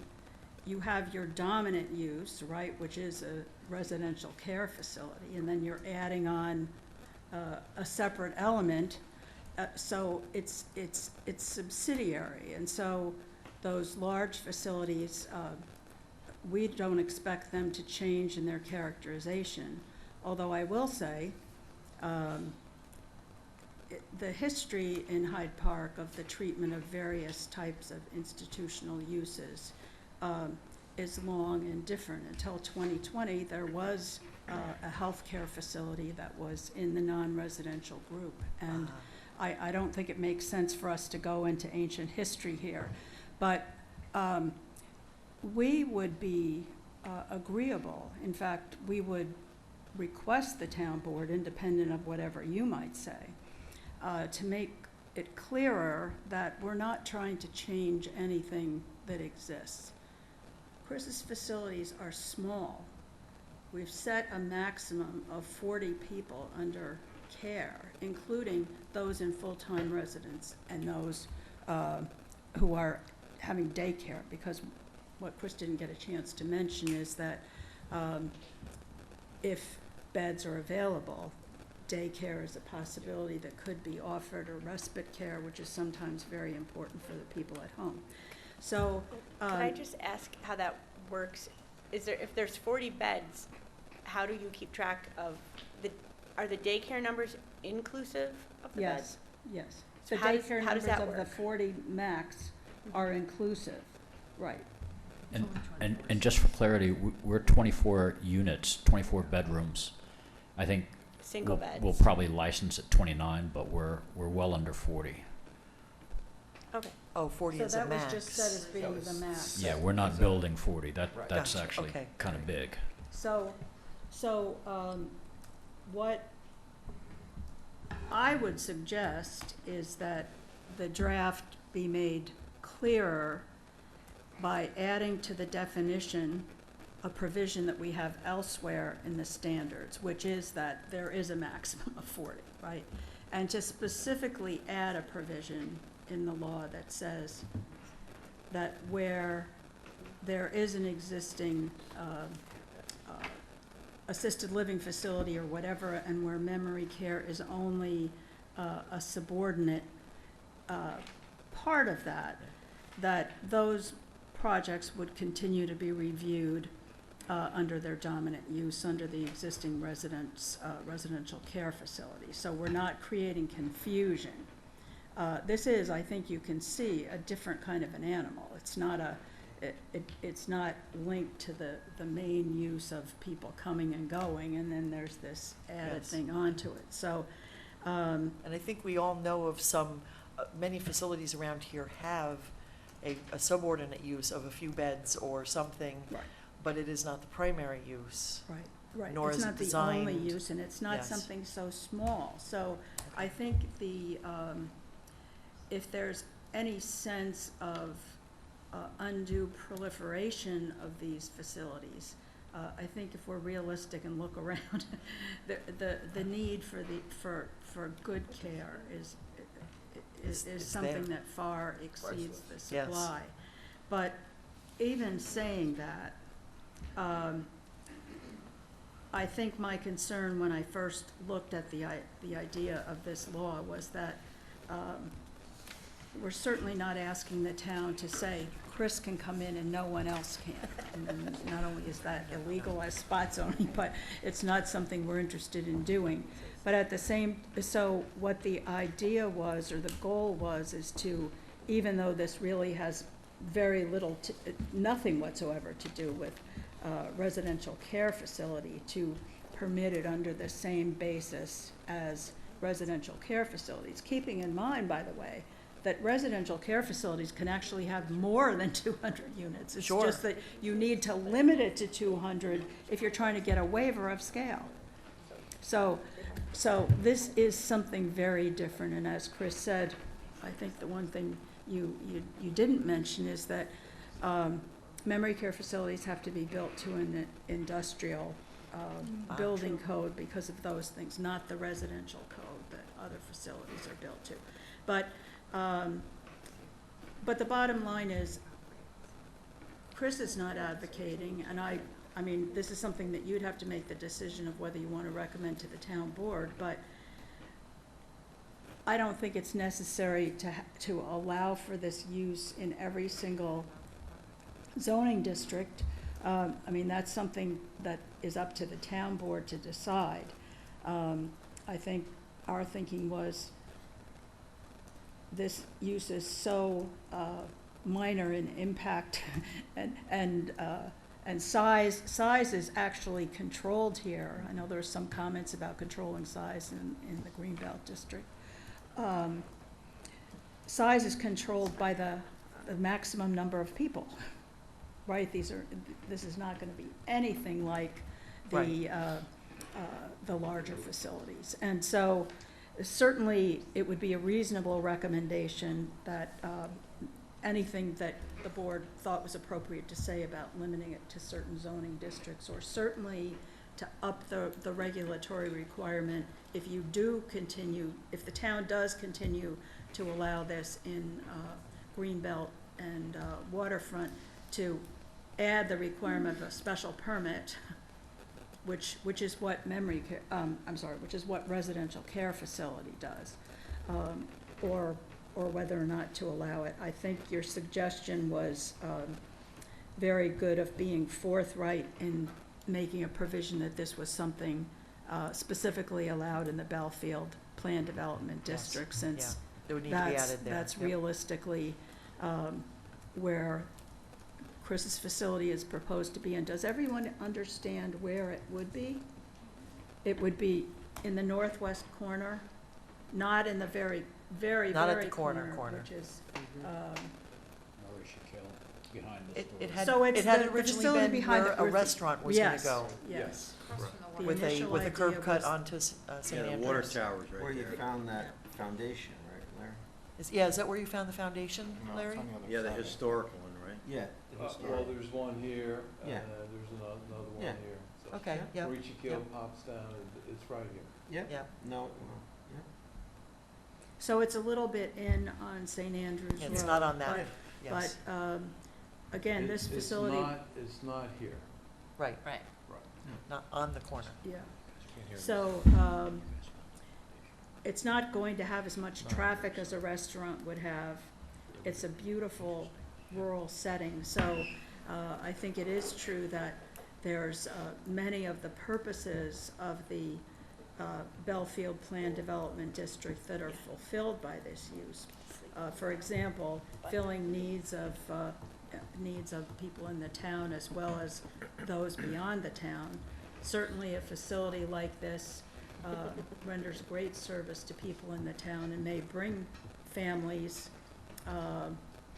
to partake of other services and commercial facilities in the area, the corridor business district, very close to the site.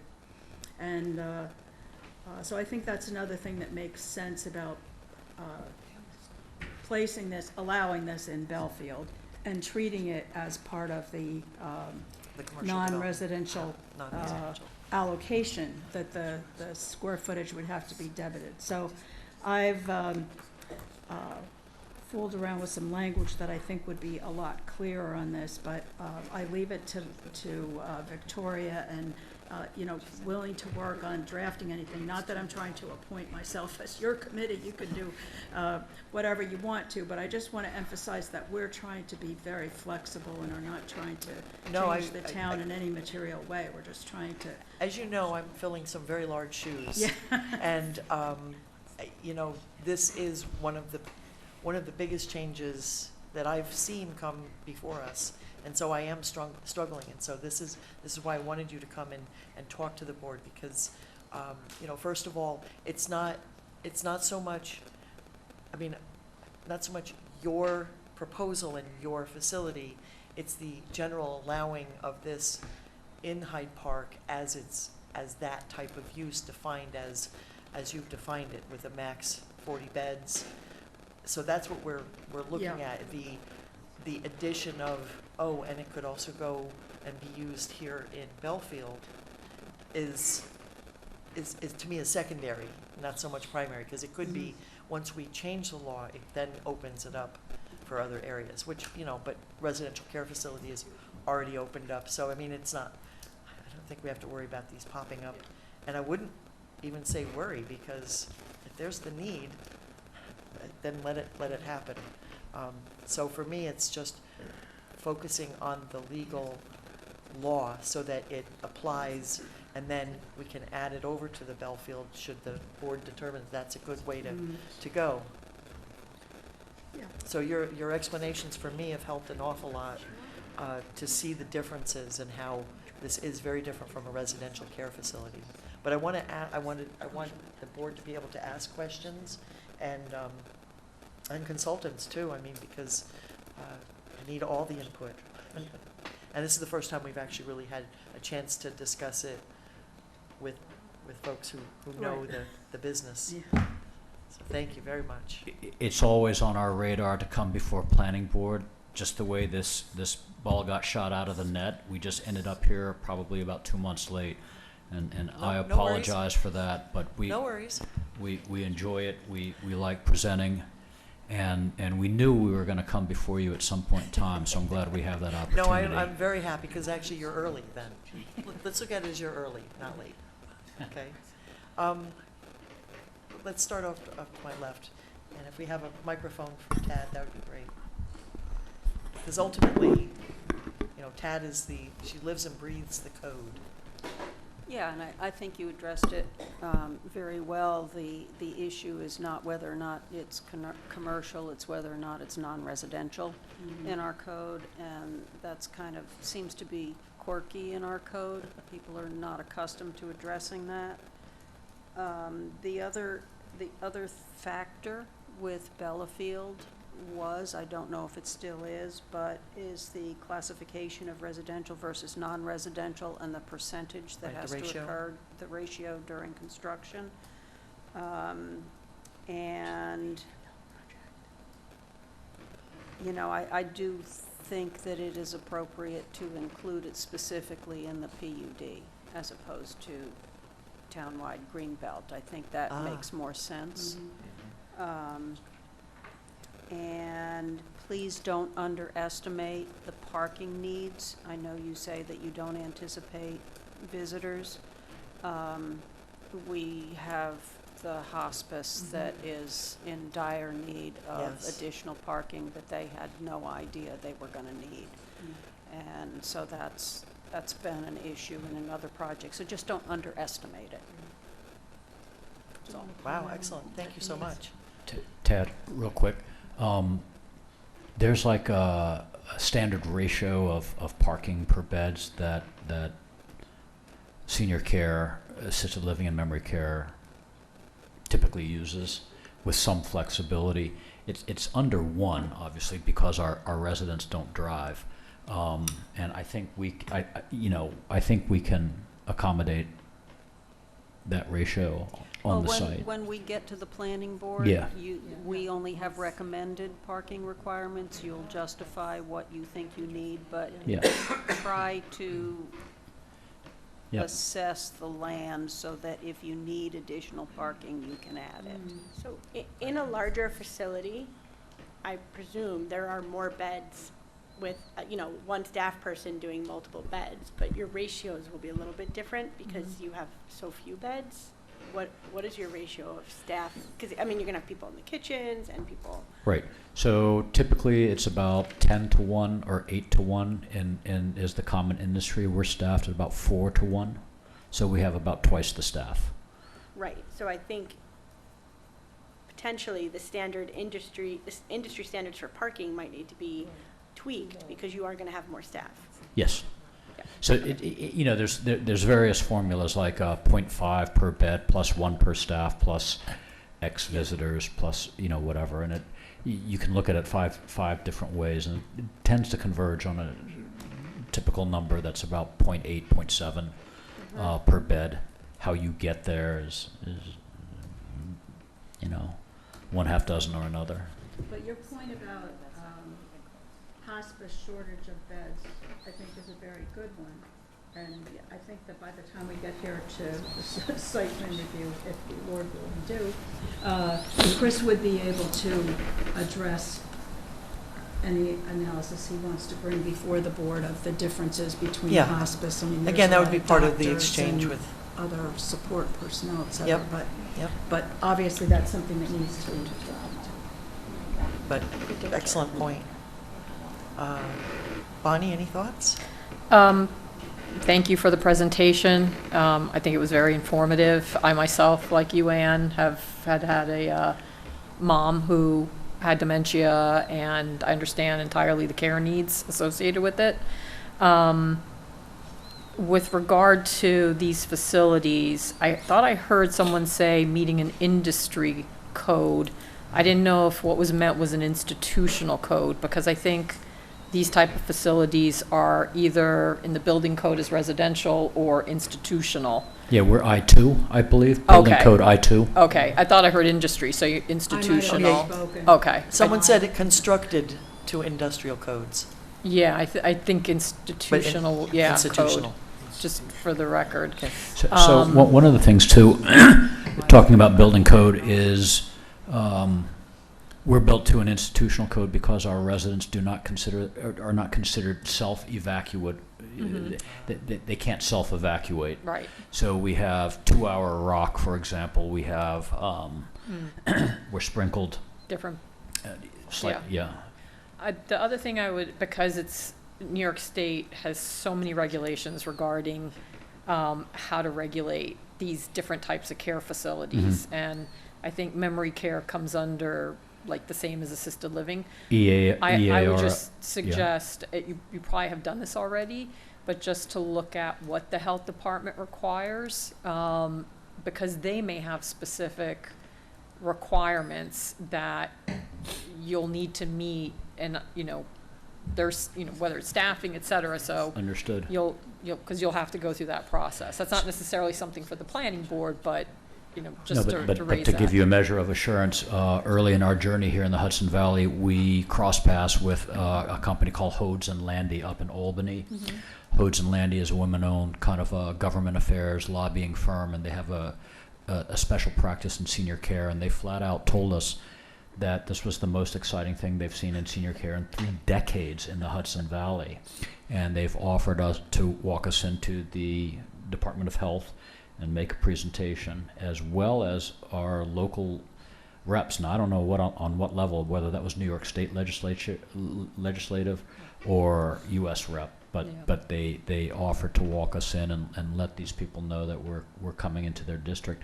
I took that as a phenomenal vote of confidence and that we were on the right path. So we do have cover on the licensing and operational side, and that's something we're going to turn to very quickly. So, to Tad's point about the parking, absolutely agree. You're going to have, if you're intending to have more staff, that'll affect the parking, but also these facilities tend to also have a lot of visitors. People that want to visit their parents or spouses, et cetera, that happen to be in the care unit. So that's another component of the parking. So to give you an idea, I have like 32 beds on a memory care only in Austin. I think we have 24 parking spaces. Okay. Has never been more than 50% full at any one time. Is it in the heart of Austin? Round Rock, North Austin, yeah. Okay. I know Austin. Round Rock. So, yeah, I think here, this, Round Rock was country 20 years ago, right? I mean, right. Well, you were Cedar Park, right? Yeah, that was another town. It's all part of it. Yeah. So, and I don't know what the conditions are there, but again, you know, here we're in an area, I don't know the public transit or et cetera, but Right. just, you know, again, keep But, that in mind. that parking ratio was good enough for ADA, Okay, FHA, HUD, and Tex Dads. okay. And kind of reflects our architect's experience designing senior care all over the country. Great. I think we'll be solid on parking. Okay. Our big challenge is getting the turnaround for the fire, Ah, and that's, Yeah. Fire safety. All right, thank you. thank you. Mr. Sotero, no comments? Any more comments, Victoria? So, thank you for the presentation, it's very helpful, and to me, though, a lot of it was about what happens inside the box. And with Yes. zoning, we're looking at how does outside work, right? So you have a use, and we regulate how parking and stormwater and trees and all those exterior issues happen. And so, to me, I still would like more information on how this use is different than the one we already have in our code. But maybe we're looking at, you know, large scale residential facility and small scale, and maybe this is more of like a boutique small scale use, because the uses are, I still haven't heard how the uses are different uses, other than this is more of a luxury, higher level of care inside the box. So. well, we're service only, not a residential election. So I think that's the big distinction. Is that people come to us because they require a level of service. That's the only reason to come to us. But that's inside. I'm saying outside, how does that impact what this board is worried about? So Oh. I think we're going to sit with I was on Jennifer the and we're going to inside, talk about so. different options. I understand what you want to do, and I don't think, it's just how we get there without impacting, you know, some of the other things we already have in the code. So. Excellent, thank you. I rely on these brains so much. So questions from the board, Mr. Tuttle? Thanks very much. Couple different thoughts. We've got, as Victoria was sort of getting out there, we've got sort of two different things in front of us. One is the law itself, which is really what we're considering right now. Right. And then the other is the project. I echo Victoria that great use, great thing. Let's figure out how to get there. I'm also struggling to see how it is meaningfully different than the residential care facility that's already in the code. You've talked about it being that not being elective for those who live there. There's nothing in the definition of residential care facility that makes that distinction. So I also think that I want to hear a little bit more about why this needs to be a separate use. Let's see. Larry, can you remind me, this is more specific to this project, what is planned for nearby for the other part of this sort of St. Andrews district? Yeah, so in the concept plan, the northwest corner, is that what you're referring to? Yeah, so I believe there's 75,000 square feet up there, a mix of office and commercial. I think it's 25, 50. Okay. Yep. In general, I think it's a great location for it. I think it's a great project. We'll have to sort of figure out the best way to get from A to B. Out of curiosity, I was trying to look you up online, and I was having trouble finding you. There's Caris, which is like the healthcare that does, it does like. No, so I was just having trouble finding the company online and finding like the locations in Austin and things like that. I was trying to look for. Caris is a New York only LLC. We're branding it separately from New York. Got it. That would explain. So it. in Texas, so I Caris did. doesn't exist on the ground yet. Basically. No, but Yeah, somebody right. told us there was a Caris in Texas, and it was not good. Okay. And I had to tell them that was not me. Yeah.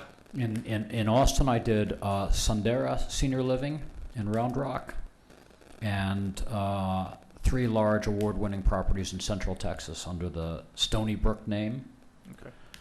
And before that, I was in Iowa, of all places. So I do understand kind of the low density markets and people, and I enjoyed that very much. But we did about 8 properties out in southeast Iowa. And what I'm trying to get away from on a personal note is getting these projects out of the institutional investor, institutional capital, institutional management, institutional flavor. I'm trying to swim out of that stream into a much more boutique, and that conjures up a lot of different images and people, but it is boutique. And we're looking to make a difference, and we're looking to make an impact, and you can't do that on a bigger scale. You just can't. I can't build 80-bed facilities with, number one, I don't want to, the capital requirements, the capital risk. I feel very comfortable populating the markets like the Hudson Valley, and if it continues, that's great. But we're looking to get these 3 to 4 done, and I'm not going to pull any punches. I want Caris to be best of the Hudson Valley a year after opening. I think we can get there. I think we can reset the standard for what memory care is. I kind of know we can because it's not being done in a lot of places. And I'm not going to take a knock on any other facility, but we did find a place up north where people had placed about 12 to 14 memory care, their parents who required memory care, in a really bad place because there was nothing else available. And they were paying through the nose. I mean, I was shocked when I saw that. Columbia County. Yep. That's all I'm going to say. Clearly a need, and this seems like a Very really good much a spot need. for it. We'll just work on figuring out the details of it. On the parking, banking the parking is always, a good way to go. Build what you think you need, but make it clear that there is a spot. Hopefully you never have to use it. Hopefully it can stay green, but it's there in case it's necessary. We'll valet you. That's it. One other thing, before I was doing senior care, I did actually work in New York, so I know this area well. I spent 19 years motorcycling up here. Nice. It's remarkable yeah, how many no. of us, I used to live in Austin too. It's remarkable how many of You us did? actually are going to. I had a boyfriend. Wow. I was going to say the great state of Texas, but I was just going to be joking about that. Anything else? Dylan, anything else? Mr. Waters? Thank you for your program, the whole program, but also seeing the footprint of what you're possibly you wish to develop or whatever, the limited beds. It's much needed in the area. That's a very good location, I believe. Until we get further things, it's like everything. If we figure out how to classify it and all, and then we work around that. But this is something that needs to, I think, is a good thing to have happen. Put it that way. Doesn't need to, but it's a good thing to have happen. Yes.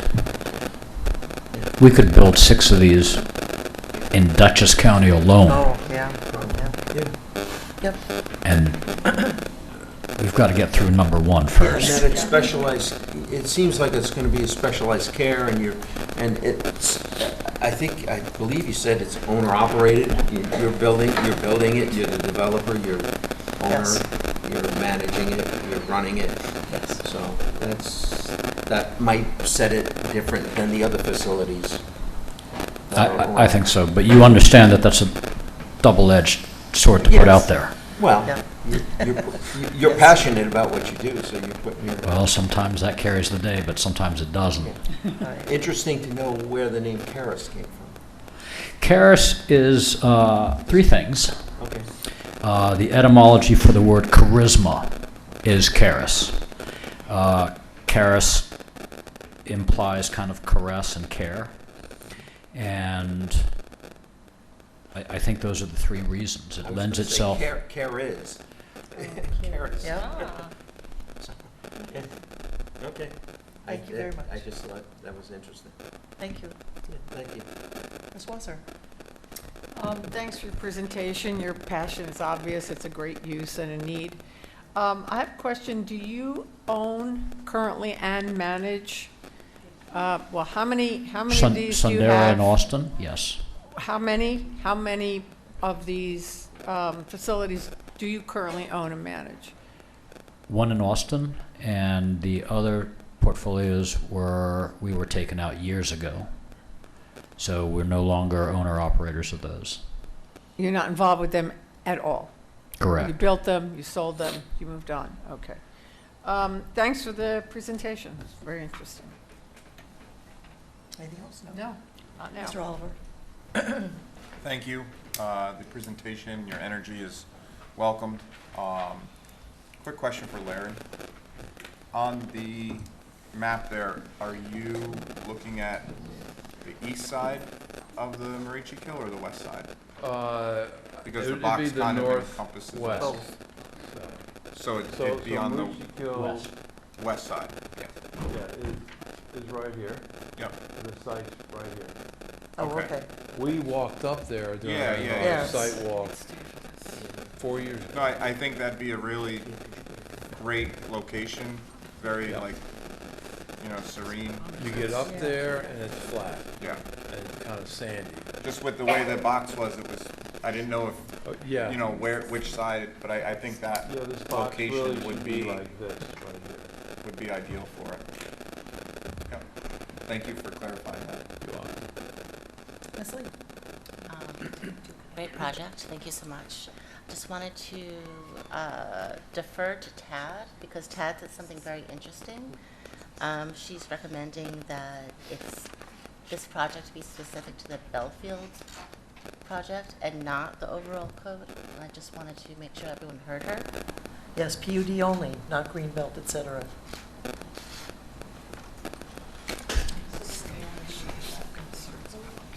Good catch. Mr. Garcia? Forgive me if this question's already been answered at a prior meeting or et cetera, but what's the motivation for changing the code in the first place? What's the motivation for changing the code in the first place? Like why? What's the whole thought process behind it? Why is it needed? Is there a motivating reason? Residential and It's the commercial. ratio. It's the ratio. I believe it's the ratio. Is that correct, Larry? Well, there's a couple of reasons. One, most of his projects have been commercial as he developed. So from a residential standpoint, that was kind of odd to him. But two, it's from the IDA standpoint, right? So IDA, benefits we apply from a commercial standpoint, non-residential. Okay. So it's the ratio of the that's a project big issue. basically and has to do with. And then the other thing too, it helps with the square footage on the commercial side. Yep. Which we have 830,000 square feet, so we got a long way to go. Yeah. And I think there's also a zoning history point as to whether the residential care facility really does include memory care. It was my view as expressed to the town in 2020 when they were amending the code to delete all of these non-residential uses and added some terms to residential care facility that the town had now outlawed memory care. I didn't know Chris at the time, but I was working with another facility that was assisted living with a memory care adjunct now. So, I mean, I think there are some questions about the code, but I don't think it makes any sense to debate the sections. That's not the point. I think we want to,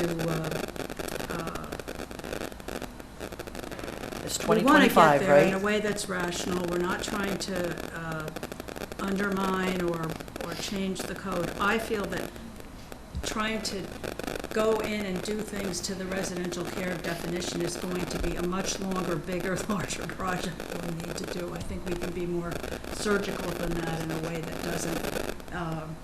doesn't cause a lot of unintended consequences. I think that's what we need to make sure. So does it impact the building code if the use changes? No, No. no, the building code is the building code. And I think to piggyback off of John, understanding the motivation behind it makes a lot of sense as to why we're going this route rather than, you know, changing definitions and stuff like that, because, okay, the IDA, that makes sense. Obviously, we were thinking ratios, but, you know, now that's clarified, Yeah. and we appreciate, you know, the transparency, so thank I you. mean, it looks like a great project. I mean, it's necessary. I mean, not just memory care, but just facilities to take care. I have a family member that became a paraplegic, and placing her somewhere was impossible. Wow. You know, but that was a decent facility, which is different than memory care, but it's along the same vein. Right? And I had somebody, a family member that had dementia. Like, I mean, everybody's affected by it.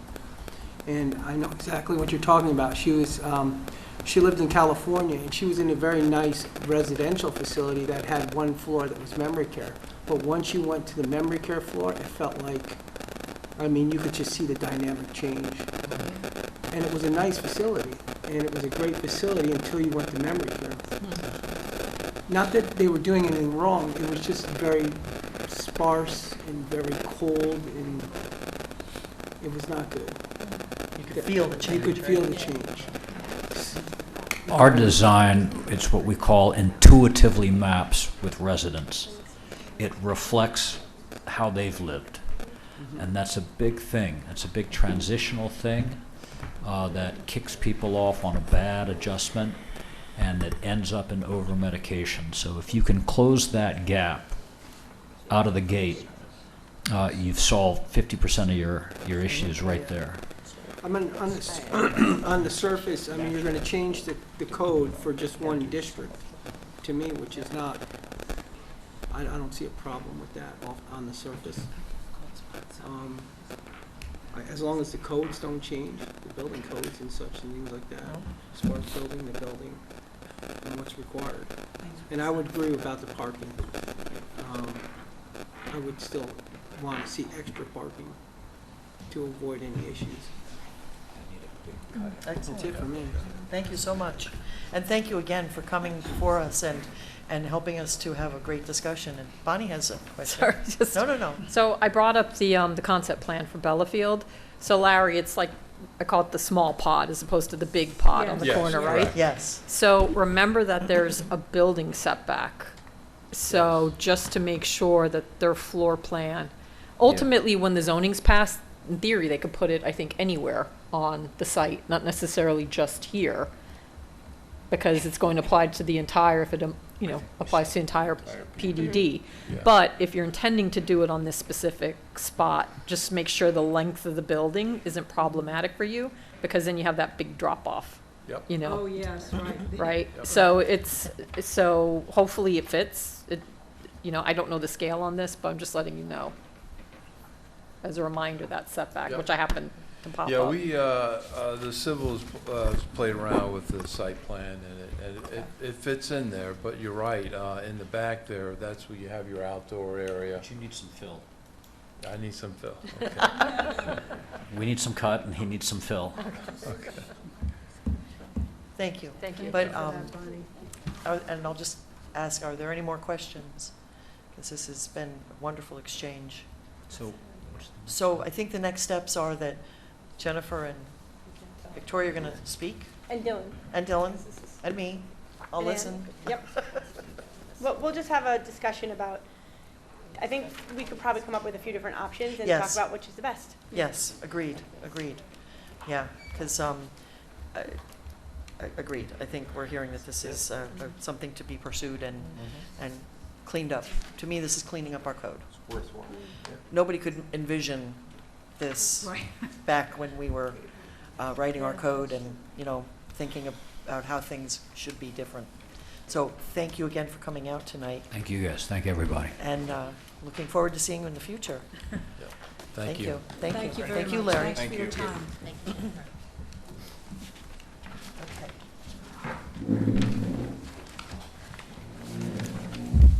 The next item on the agenda is another town board referral for a local law amending the zoning map to rezone 532 Salt Point Turnpike. Before we move on, were Yes. we going to authorize you to request an extension? So, okay, yes, let's keep talking about the memory care. So tonight is the first night we've actually discussed this with all of the facts before us and all the materials. I would like to be able to request an extension because we're supposed to have this to the town board, I think in September 24th or 27th, and that is probably not possible. So I would ask the board to Motion to authorize. you motion to authorize me request an to extension from the town send board. a request to the town board requesting an extension of time with which to comment on their referral of this local law change. I'll make that motion. Second. Thank you. All in favor, please say aye. Aye. Thank you. Thank you for that. Victoria.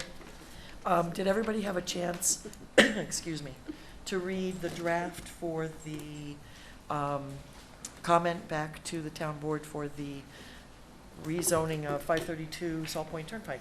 Yes. Yes. I did receive some comments, which I thought were excellent. One of the discussion items that I was not clear on was I didn't remember if the board had a strong feeling that we should ask the town board to also include the adjacent neighboring lot as part of this rezone. We heard a discussion on both ways that this could work with or without. I wrote it without, but I'm happy to add that in. I would take it off of it wouldn't be a bullet point, it would be that the planning board would like to request that the town board consider adding in the adjacent parcel to make it more contiguous, or words to that effect. So, again, I didn't include it, but I'm happy to, so I want to just. Is that the house? The house, Excuse me, right. That's the house, right? Correct, it's currently a residence, It's a little- yeah. but the change to the zoning would not impact it. It can still be a residence. So Doesn't that'd be impact. good to add to the, But it would, I think it would be good to add it because then it doesn't pigeonhole him into just having that, right? right, I mean, it's sort of, because you have the zone, and then you're As I adding, described it, it's a patchwork quilt Right. of, It's not of a- residence Yeah. and business. Yep. But, you know, if the overall area is circled on a comprehensive plan map as a neighborhood business district, Mhm. to make things more contiguous and make Yes. it more or less of a patchwork quilt Right. seems to be more in line with what the comprehensive plan was saying. right. So, I'm in support of that.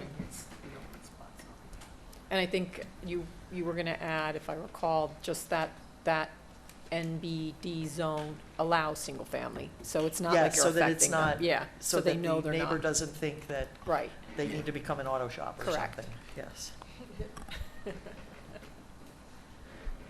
Okay, so that's that. Can anybody not want to? Let me just poll. Does not- John, are you okay with adding the I'm okay contiguous with it. parcel? Okay. I'm good. Stephanie? I don't know, I have mixed feelings about it. Okay. I think it's, you're doing something to a lot somebody already owns. I also don't support spot zoning. I have issues with the proposal, so I just don't know yet how I feel about that. Can you let me know after you've had some sleep? I appreciate that. It's only 2:30. Rob? I guess I had a couple questions. In reading through Kelly's packet, there was something listed where there was the 9,000 square feet, I think. Is that correct? Yep. And then, in the bulk, looking at the bulk regulations and stuff, the scheduled use regulations, I guess, that is. think it's 7,500? 7,500. Correct. So they would need to get, I just want to Variance. bring it to their attention that they would have to apply for that, so that that's not another holdup on it. So you could do it while you're in front of them. That was that. And then also, if the use changes, like from storage to, now go to, like, Let's say a drive-through, right? A McDonald's drive-through. or something else, like, if they want to build residences. That's an allowed Right. use. Okay, it's allowed, right. but the traffic pattern, I'm just saying, they would come with a traffic pattern study and It would be also evaluated a Board of Health. as that right? As I application. was- So anytime you change the zoning, it's not for a particular, that's an example of a use that would be allowed on that. Right. But you need to consider it for the entire thing. But by changing the zoning, any application that comes before us is going to be we're going to take a look at it and go through seeker. And, Yeah, and, Board of we're- Health, and if we all the need to, approvals. exactly, Yeah. Okay. exactly. Yeah, so I just wanted to get my head Yep. involved in it, because it does, if it changes the, storage facility, people are gonna go in, there's gonna be a couple cars and that's it. They're not staying there, they're not, moving in and out, it's not a high-traffic area. But if it changes to residential, then it would be more of a high-traffic area than that. So Right, they and this is, change this is their- always that Exactly. difference in being, of just looking at the law as opposed to the actual, what's being applied Yeah. for, so. Like, just as if we change the zoning, that doesn't mean that the use that they're seeking will be approved through site plan. Because there could be other stipulations, we're just looking at the zoning. Right. But yes. So from a standpoint of zoning, then yeah, but I think also to include that other piece of property, I think I would be. You'd be okay with that? Yeah, because I Okay. think he has, then that owner has an option, he's not. It expands his options. Yeah, exactly. Okay. Well, we can't change the zoning, the town has to change it. Well, no, it would be Right. our recommendation to To the the town town board, to do that it. in doing this zone change, that they would include that parcel as part of the zoning change.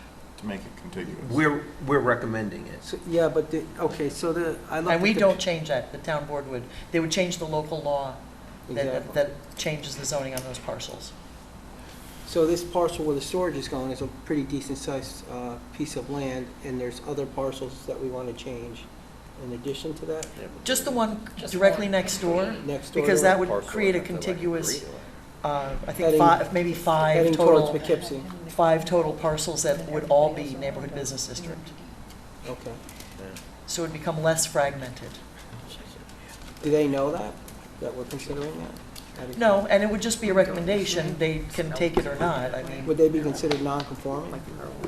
No, it's a residence and it's allowed in either of those zoning uses. So all it would do, John, is just open up their future possibilities if they want to Yes. do something different. Yeah, so, I mean, I don't have an issue with that.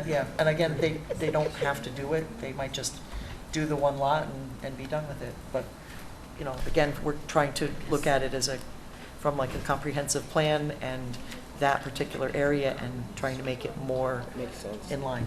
Okay. Mr. Tuttle? On the neighboring property, I said last time, I'm not convinced that it would be spot zoning, to just, even though they're not contiguous, skipping one parcel. I don't, like, the details of that property, is it a good candidate for something besides a single-family home? I'm not sure. Regardless, I think you could, you could put it in the letter softer than a recommendation if you wanted. You could just say, the board might consider looking at, adding this parcel as well, without us saying the planning board recommends that you change the zoning. Yes, on it, I point it believe out that without- the wording would be, the planning board would ask you to consider evaluating, Yeah. adding in the neighboring parcel and. In which case I would support that kind of wording. Yes, no, yeah, we would not I be didn't want to telling them. recommend it. Yeah, I think part of the way to look at it as they're in Greenbelt, I believe, right now? Correct. Right? So you have MBD to the south, skip them, and then MBD to the north, and it's sort of, they're in between. Why are they being actually now treated differently with less options? But at the same time, that lot, they did not submit a petition. Obviously, the petition's for the. Right. So I think that's why, to Dylan's point, and Stephanie, that it's more of a, hey, by the way, you've got this lot in between, and You might maybe you wanna. should consider it to make it contiguous, and for all the reasons you stated. I don't think we should be the ones making that recommendation. Right, we would only make that just because we're Point it out. looking, Yeah. yeah. Good. Thank you, Dylan. Aware, yeah. Yes, thank you for that. Thank you for that. Okay.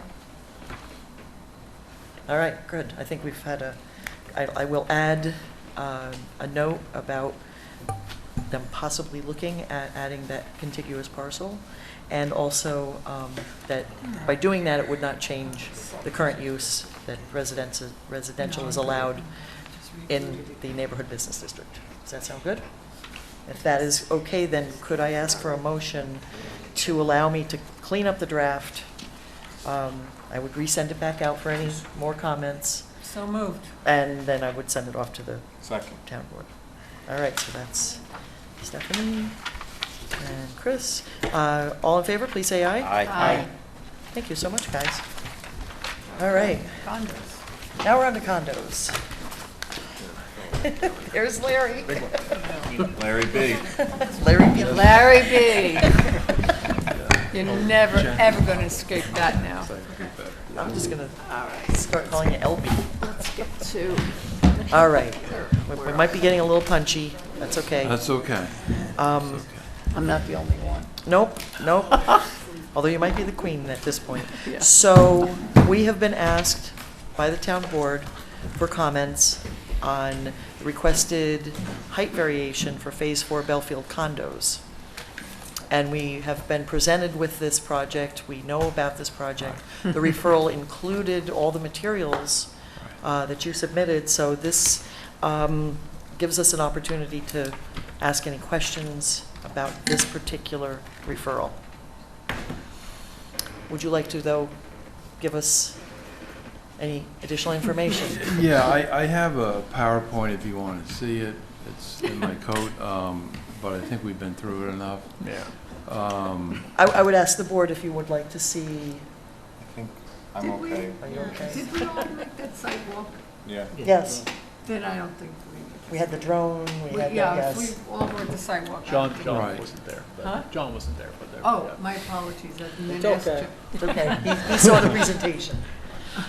Okay, But I do have it, so. okay, good. We Okay. appreciate that. Yeah, so when we were preparing this submittal over to the town board, we were going back and forth on whether or not we needed to include a variation for moving the 60 units over, you know, from the north side of the village neighborhood to the south side. We have done that before. We moved 4 townhouses to the 8 townhouses, which are now 12, you know, and the planning board. And the planning board did that. Yeah, and the planning Yes. board, you know, agreed to And we were that. discussing about moving the same type of units. Yeah, same type, no change. Right. What no was change. different when we did the apartments was we took loft units Right, off of Main Street right. and added apartments. Move them over to the apartment. So we called them something different and moved them Right, over. And right. so, yeah, we had that discussion. A few months ago. Yes, yes, And but, we retained the space though, right? correct. Yes. Right. Yes. So, you know, the question is, they did not request the town board to approve a variation of moving condos from this part of the site to this part of the site, because it's under, we are doing the evaluation of the Right. overall site Right, plan. right. And seems to me that we can reconfigure if we feel that that's something that we can and want to do at your request. Yes, yes. Okay. The second one is on the hotel villas.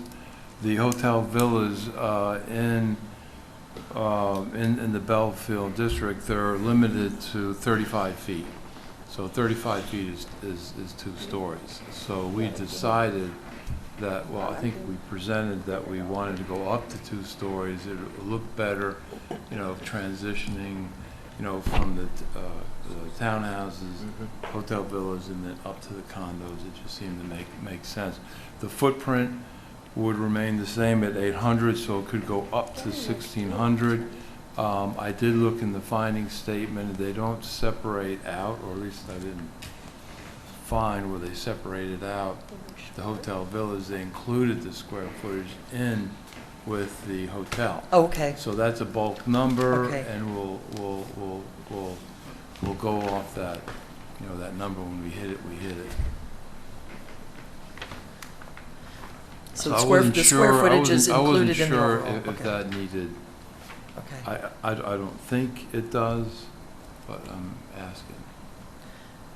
Because they are associated with the hotel and considered part of the hotel. Right, It right. would be considered part of the overall square footage Right. for the hotel. Right.